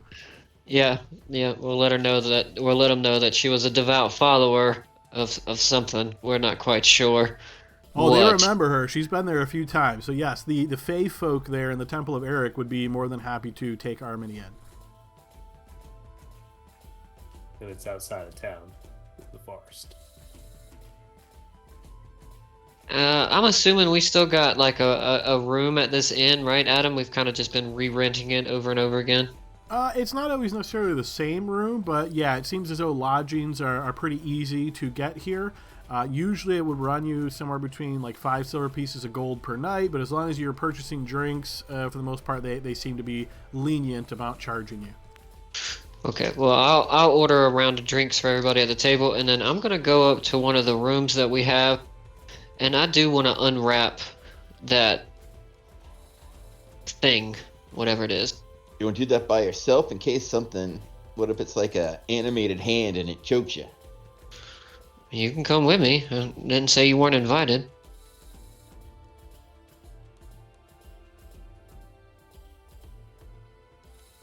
So are you gonna Yeah, come? I'll go there with you. Yeah, just in case, you know. Okay. So Well, Penn and Elliot and Hugo make their way up to the room to check this object out. Okay, sounds like the three of you then. So the three of you guys make your way up to this one of these rooms that you've rented. Once you make your way inside, close the door behind you, and then probably at like one of these little corner tables, Elliot, you pull this object out of your backpack or pouch or sack where you've been keeping it. The other two of you, Hugo and Penn, you recognize right away that this is some kind of blood on this cloth. Whatever is underneath it seems to be what has smeared this or drenched this cloth in blood. So as Elliot starts to unwrap it, slowly unfolding and so forth, you notice inside is a large chunk of bloody meat. Think of this as like sort of like a ribeye steak. we should have brought Grask. He knows meat. Oh, well, we can just take it back to him and let him eat it. I don't know if we should let him eat it. I mean, the guy was keeping it in a locked box. Does it look old, Adam, or No, it looks remarkably fresh, in fact. can I smell it? Not like trying to use my super smell, but does it smell fresh as well? Does it smell rotten? It smells fresh. No, you would imagine. You've probably seen enough, fresh cuts of meat throughout your life. This looks very fresh. You would assume it's been butchered maybe within the last day, 2 at the most. It's got to be some kind of wizard thing, spell component or something, right? Why else would he have it? Aged beef. It's what's for dinner. Well, you said demon, right? I mean, we found that circle, and you said it was salt. Penn, what did you see? Did you see him call Yeah, forth the he summoned demon, or were they the hanging out? demon. Yeah, he said he said to the demon, yeah, as per our pact, you have to go kill these guys. He was like throwing fire. It was terrible. So I just had him chase me and try to lead him away from you guys. Maybe he feeds this meat to his demons? Well, I mean, one thing's for sure. I don't think we're going to get much money for this. That's the problem. No, not gonna be able to sell it, but maybe it was important to that little fella, and we can maybe barter for it. I just think we should feed it to Grask. He looks like he likes this kind of thing. Oh, Maybe it'll you know what? do him good, like give him super lizard steak powers. Maybe this is something we should show to Matilda. I Some don't nice know. Meat. It's special meat. It must be special. What if it's human meat, though? Or like, elf or something? I still think Grask would be okay with that. Yeah, but I don't. I mean, you think we should eat it? Maybe. No, I I don't see think a he problem. should eat it. Well, if we're gonna grill up this meat, I'm not gonna just give it to one of us to eat. I'll eat it with whoever else wants to eat it. Maybe we can give it to the innkeeper and he cook it for us. You know who might know what this is for? Douchelux. That wizard bastard on the first floor, eh? The one that's always like, I'm too busy. Yeah, but like this is right up his alley, right? Meat. Meat. Maybe. Bloody meat. It's all that dark wizard stuff. Anyways, I wish it was gems. Be a lot less complicated. Here goes. That's I'm true. gonna go have a drink. Yeah, I'll wrap it back up and follow him out. Oh, and while we're walking out, I'll stop and then hand pin a flask and say, this is holy water here. I had 2, so why don't you take one just in case you run into a demon again? I think you splash it on him or something.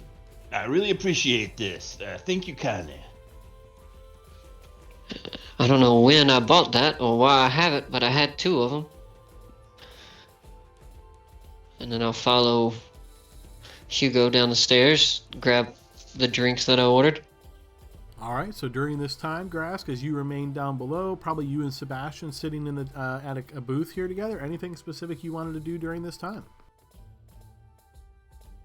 No, when the others are away, he just tries to not be noticed so much by others. Okay, sort of shrinking back perhaps as much as he can. So yeah, group, you make your way back downstairs. Notice Grask sort of sitting there trying not to make too much of a attention of himself. You guys, I presume, rejoin him at his table? Grask, how good are you with recognizing different types of meat? Can you tell your stags from your cows, for instance? Hard to say. Depends what they eat. Or your elves or human.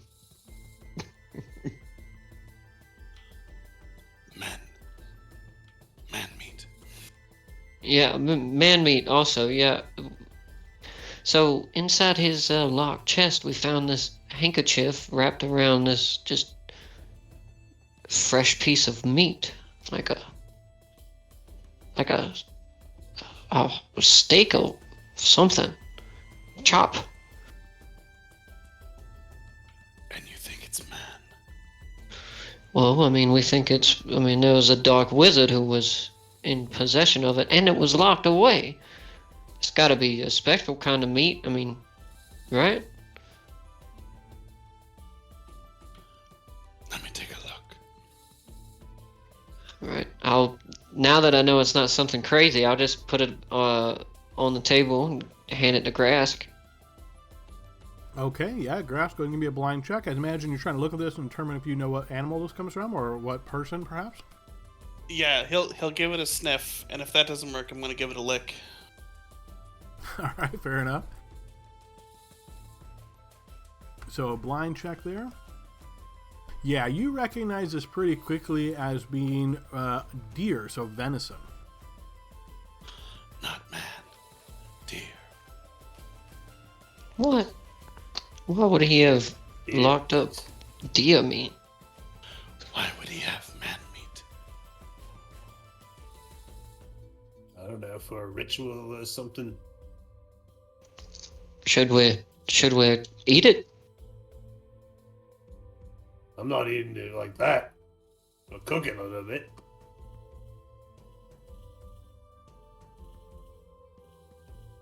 We should eat it. Yeah, I'm gonna flag down a waitress at him and see if they'll be up for cooking this meat for us. It seems to be a bit of an odd request as you ask the waitress this. She looks, but she just kind of gives a shrug, and you see she takes it from you, puts it on a platter, and makes her way back to the counter here where Ambrosie's behind. You see her like talking to him briefly, and she points back at you. He raises an eye, looks at you guys, and motions for her, and you see she makes her way back to the kitchens.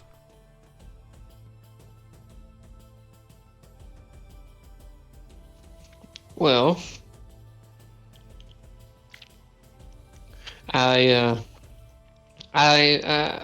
let's toast. Harmony may not ever remember really what she was or what she was doing, but well, she saved us a few times, and she helped sniff out treasures, and well, she was irreplaceable for sure. Yeah, she even looked younger. On a side note, I just want to talk about my lasso through the lightning. I mean, it was incredible. First try. It's very impressive. Hey, do you think this thing will still, that those beams will still be there when we're 80?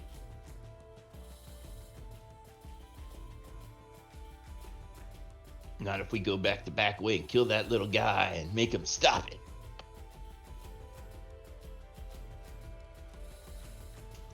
If he's summoning demons and forcing people's memories away, then yeah, I think we ought to stop him for sure.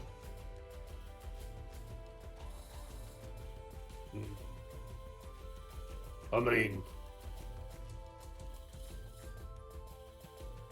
he seems pretty powerful and sneaky. That's all I'm saying. Yeah, but it was just the two of them. I mean, yeah, it was a demon and all, but maybe if we can get him before he gets to summoning his demon, then we've got the advantage.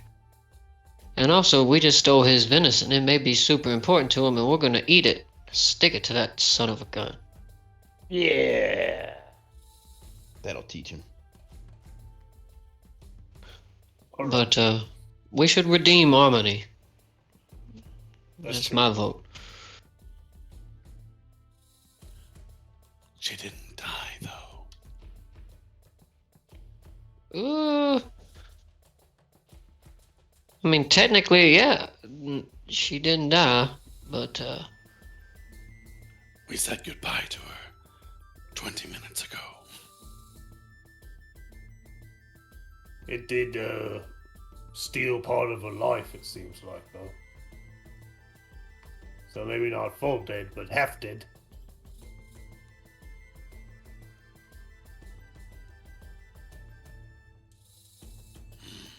That's worth something, at least. and look at it this way, Grask. Maybe he does summon that demon, but we kill it. Have you ever eaten a demon? Or a devil? Whatever? No. See? Or maybe we grab him, we make him talk, and he tells us how to reverse it. The little bugger. You think maybe that little one was working with that other one behind that door? Remember? Or do you think there was two different people? You remember what I'm talking about? With the little sprite thingies? They yelled at us? Yeah, I mean, that's hard to say. They didn't come to each other's aid, or one didn't come over to us. But they are on the same floor, so There's got to be some sort of arrangement. Well, maybe we could learn more about that little fella if we go and talk to that other one. Because, I mean, if they weren't willing to attack us, if we left them alone, maybe we, bring like an offering or gold or something and ask them a question or two. But there's a downside. What if they are together, and then all of a sudden we got to fight both of these things? Who knows what this one... The other one could disappear and shoot lightning at us. If we fight both of them at the same time, I don't know if we're making it out of that. Yeah, well, I suppose that's true. Either way, though, I mean, whatever they're working on looked awfully intriguing. I bet you they've got some kind of treasure or research that'd be worth some money. So, even still, let's say we don't fight anybody and we try to sneak our way past them. Maybe there's a way to get down to the level below them and we just, sneak right by. Yeah, that's that place. Penn already said, yeah, there's a way. There's a way out there.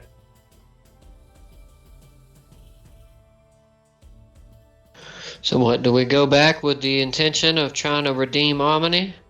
Take out that little fella? Yeah, the little fella. All Not right. you, of course. You're the great little fella. The other little fella. Well, yeah, I knew what you meant.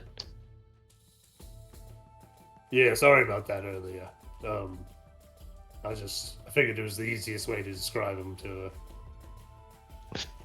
No, I mean, she was like instantly, she was gone. It's like in a matter of seconds it happened to her.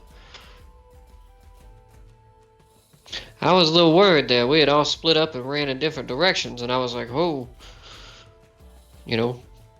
but I'm glad we're all safe. Grass, what do you think? You think we should go serve a little justice?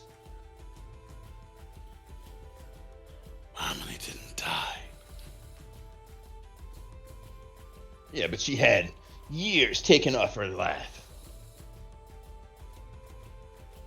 Isn't that good?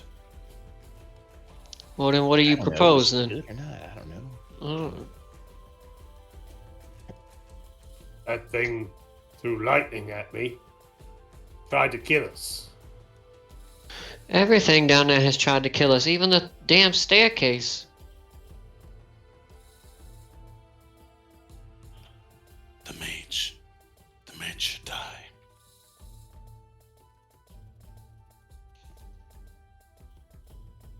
There we go. He likes Especially if we could knock him out somehow. He seems to know an awful lot about what's going on down there. If we could somehow capture him Well, I got a and pair of make manacles.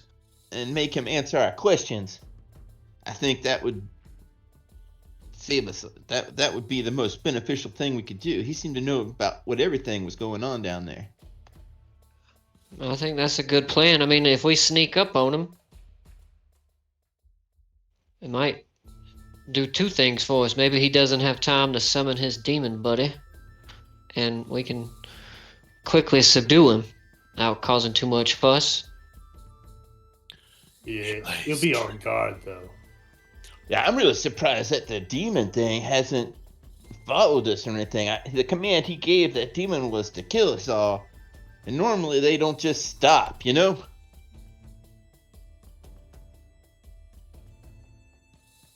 So I think we should be cautious. He might, come for us here. All right. the mage. Well- He can go invisible. Yeah, maybe even more. I don't know. I thought he maybe would be able to hear me if he was invisible, but he might be, because I don't know. And does anybody on the team happen to have the invisibility spell? No, but I do have Fairy Fire that normally I can find some invisibility people with it, but that's the best I got.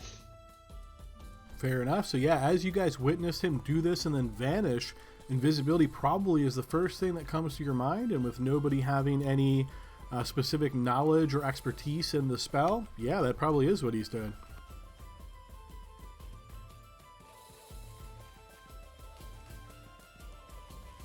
Right. So we might pop in there and he might not be able to even see him.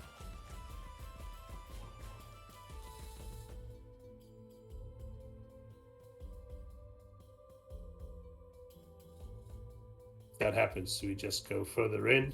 What do we want to do?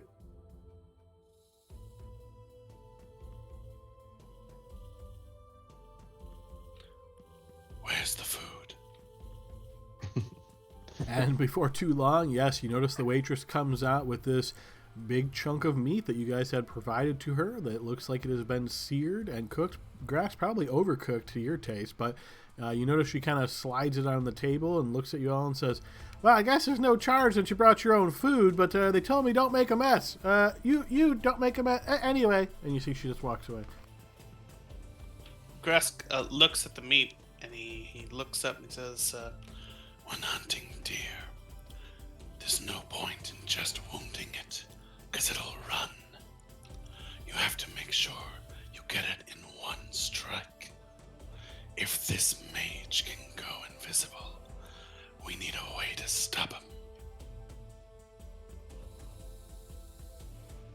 Well, I think Penn said something about having an ability to put a light on invisible creatures. I have an ability that makes me super fast, but we definitely have to, first of all, get down into the hatch without being seen or nothing. I wonder, well, I don't know, we're kind of hurting for money. I was thinking we could, buy some, seeing if there was any kind of, potions or something that could help us, but I don't know if we could afford it.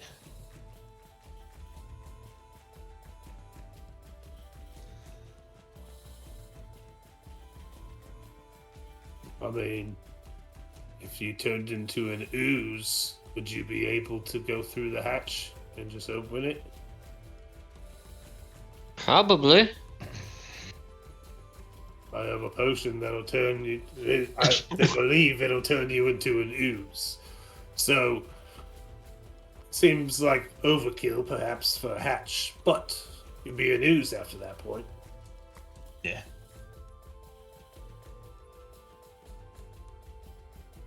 I have an idea of what to do with the wizard if we get him. Yeah. We put him in the lightning. Oh. Yeah, probably gonna answer as many questions after we do that, though. Well, you might know how to fix it. Either way, we need to get back to that spot, but I suggest we eat this food here. We'll get a good night's rest and make our way out there. All right, do some quick shopping. That's okay. I got from when we went to that old house, I still had my old leather armor and stuff like that, and short bow I need to get rid of. So I'm gonna run to the general store real quick and make some transactions before we kick in for the night. Yep, yeah. So for ease of play here, assume you can get half the value from the PHP value as you sell these items here in the Village of Red Tower.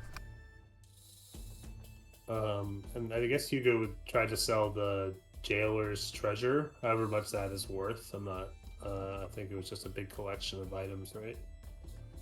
Yes, indeed. And are you just walking around town trying to find your best deal on all of these items, or trying to sell them to a specific vendor? Well, remember, we told Ambrosi we would sell him our next two things for helping us. Remember? Yeah, that's who I was gonna go to, anyways. Honestly, just Ambrosi, just because he's right around. All right. So as you bring all of these objects to Ambrosi, and I imagine you sort of just pull them out, put them on the counter, and let him look at them so he can give you a value. Yeah. Yep. Okay, so he looks at them. He seems fairly impressed by all of these, as there's quite a lot of them, and it's a varied sort.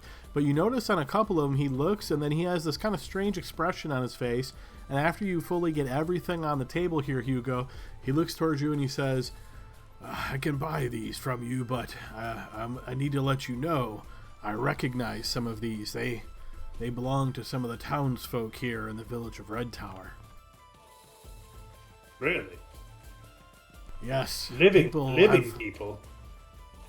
Well, some are family members.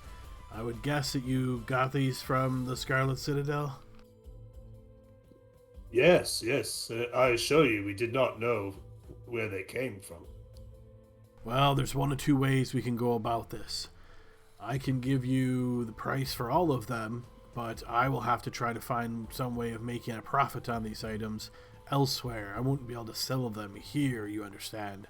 Or if you want to do the upstanding, honorable thing, we can return these items that belong to the townsfolk and I can purchase the rest of them from you. Yes. Return the ones that belong to the people, if you know it to be true.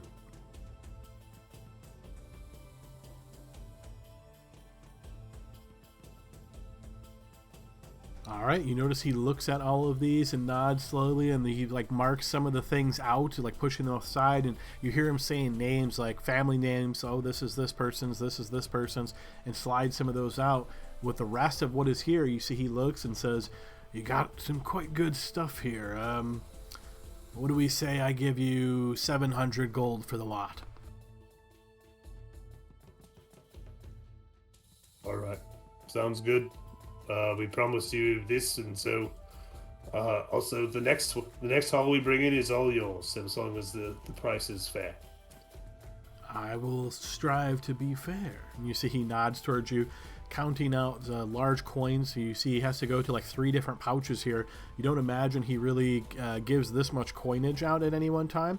And even as you're kind of taking it in this large sack, Hugo, you maybe have that little bit of apprehension of this is quite a lot of coin to be carrying around, right?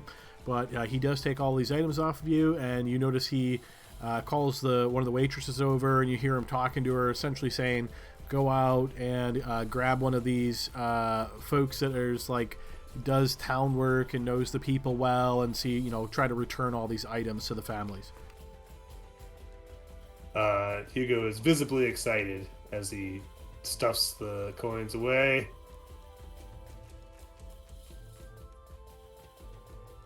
All right, and Ambrosi wishes you. Yeah, he wishes you well as you make your way away from the counter, and he continues to his affairs. And I come back excitedly to the table. 700 gold. Ooh. Wow.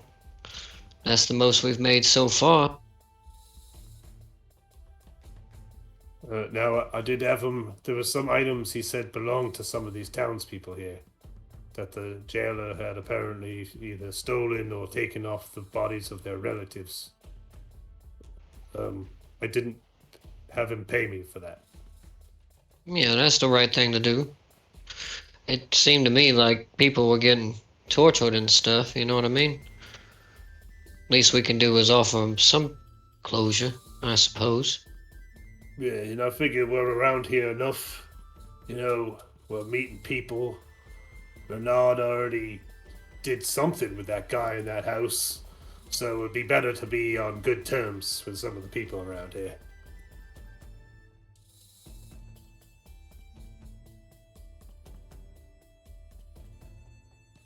Well, how about we finish eating? We go back up to our rooms, we split it up, and then tomorrow we go hunt us a little tiny gnome guy who slings magic fire. Agreed. Let's get the good stuff tonight. All right. Yeah, I guess we can afford it, eh? One round at least. Okay, so if you wish, I won't say exactly, there will be some kind of mechanical effect. I won't say exactly what it is, but if you wish to go essentially extravagant, buy the best rooms for each of you, really nice, comfortable feather beds, buy the best food and the best drink for we'll say 10 gold each, so total of, what is that, 50 gold for your party. There will be some kind of mechanical benefit. Yeah, why not? I mean, we're about to go fight. Heck, I mean, for Harmony's sake. Yeah. She can't even drink now, so we gotta drink double for her. All right, fair enough. So if you guys deduct 50 gold from what you just got there, you enjoy the best that the Cage Tavern and Inn has to offer here. Again, best rooms, best food, best drink, all of that. You guys get your long rest in, and as you wake up, each of you starts the day with inspiration.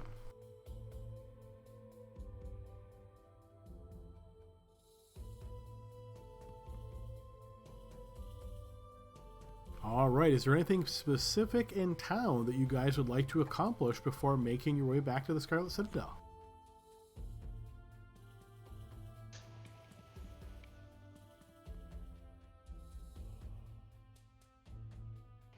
I think I'm good. Just want everybody to know Elliot has that potion of greater healing. So if he's going to tell everybody, hey, if he goes down, either A, use it on him, or B, make sure you grab it and use it on somebody. Yeah, we're both for healing now. I got a little healing. Harmony was our big healer. We got this gold. Did they sell any healing potions at the store? We might need to invest in some of that. You know what I'm saying? Since she's not here. You guys have previously discovered that Ambrosi has a small selection of potions that he could sell for you. If you're interested in purchasing off of him, whoever would like can roll me a 1d4. I'm not the most charismatic person, so... This one's just luck. There's no real skill involved. Here, I'll roll it. All right, he has a total of 6 potions of healing available for sale. Standard 50 GP. Yep, exactly. Like I said, I've got 1 potion of greater healing, so I don't know what you guys want to grab. The potions don't seem like they make too much of a difference. The real problem is that we're down on hands. With Renaud being busy and Harmony being young. Well, I think isn't Harmony Renaud, so we could have Renaud join us. If you guys want to essentially hang out here in town, we only have 20 minutes left in our session here. Yeah, let's hang out. Yeah. Yeah, you could certainly do that. And then next week we should have Renaud's player back, and yeah, Harmony's new character. Yeah, let's just hang out in the town then, if that's okay with everybody else. And yeah, I mean, we have the coin now. But maybe we could hire someone to join us, fill a spot, so to speak, if there's anyone around.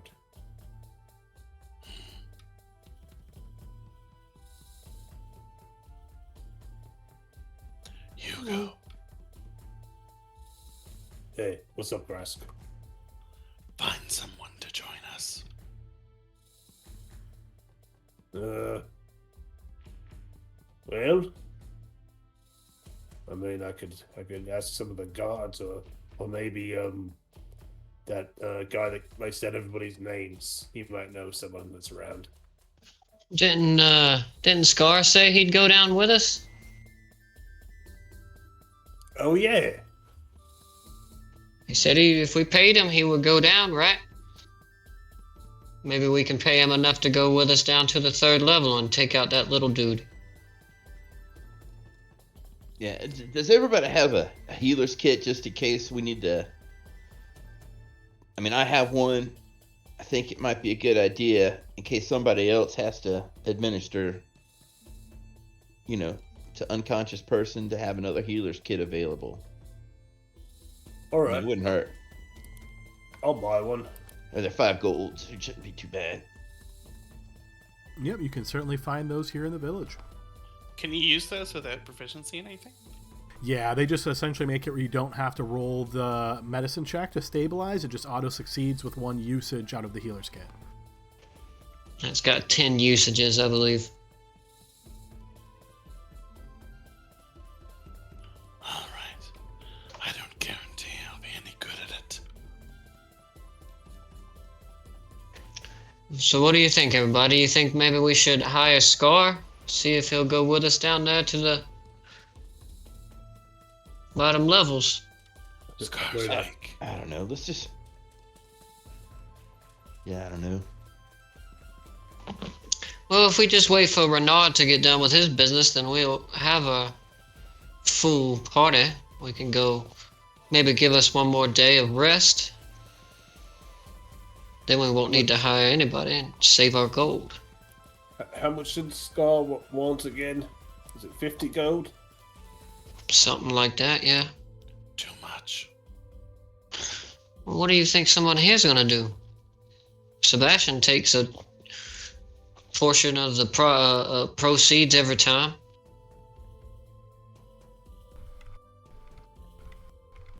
Is Sebastian at the table? If you want him to be. If not, we can assume he's at the counter. Gambling. I don't think we've paid Sebastian nearly enough. So he gets an even cut. There are days we come back with nothing. It's true, but let's say we ask someone else for help and then they say, okay, let me get an even share. Well, that means our share gets lower and we do find some good things. Or we can just hire, Scar for a single price. And then if he dies, no one's really going to care anyways. Yeah. He can take the hits that we don't want to take.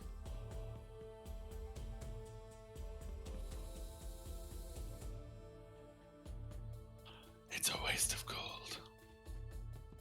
I'm stronger than Scar, and he'll run when it gets hard.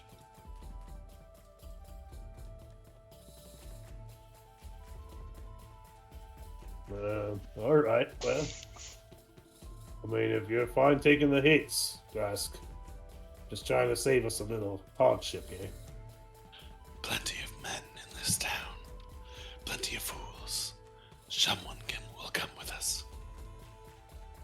No pressure, next character of Libby's. Heard.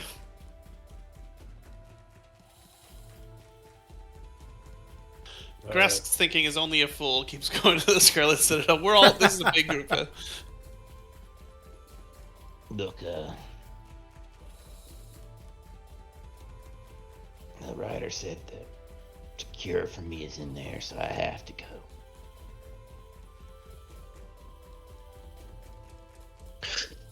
And look, man, when I was fighting that little gnome dude, I know it was an illusion, but I saw my brother. So maybe I'm getting closer.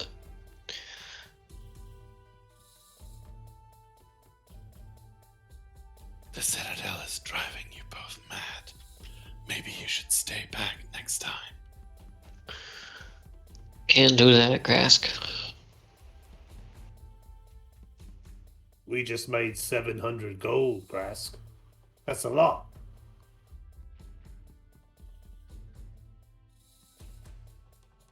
Good. Wait, that's a lot. It would take me, a month or more. 2 months, maybe, even to make that much, usually. But what will you even do with that much money?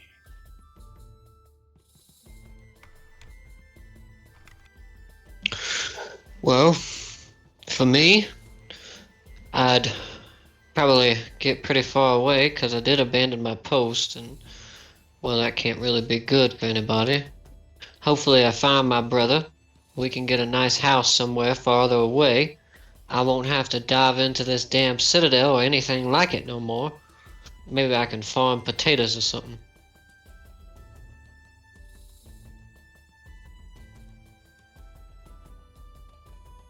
We can do whatever we want. That's the point.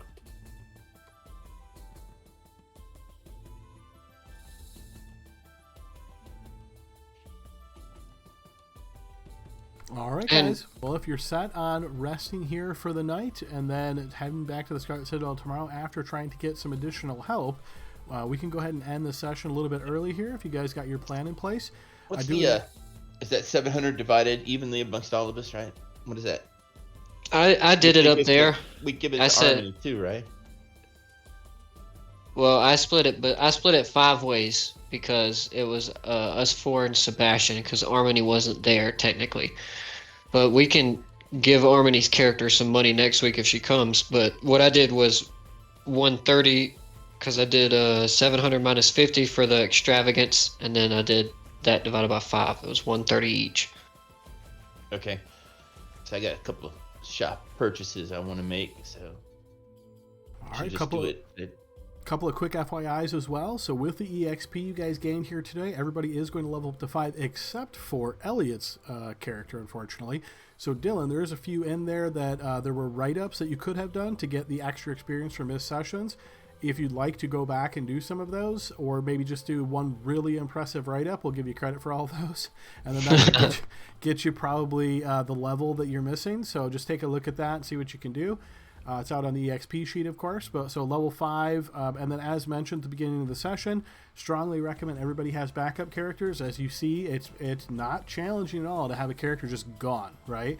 And obviously, the further down you go, things get worse. I can tell you, there's some stuff at the lower levels that just blow my mind.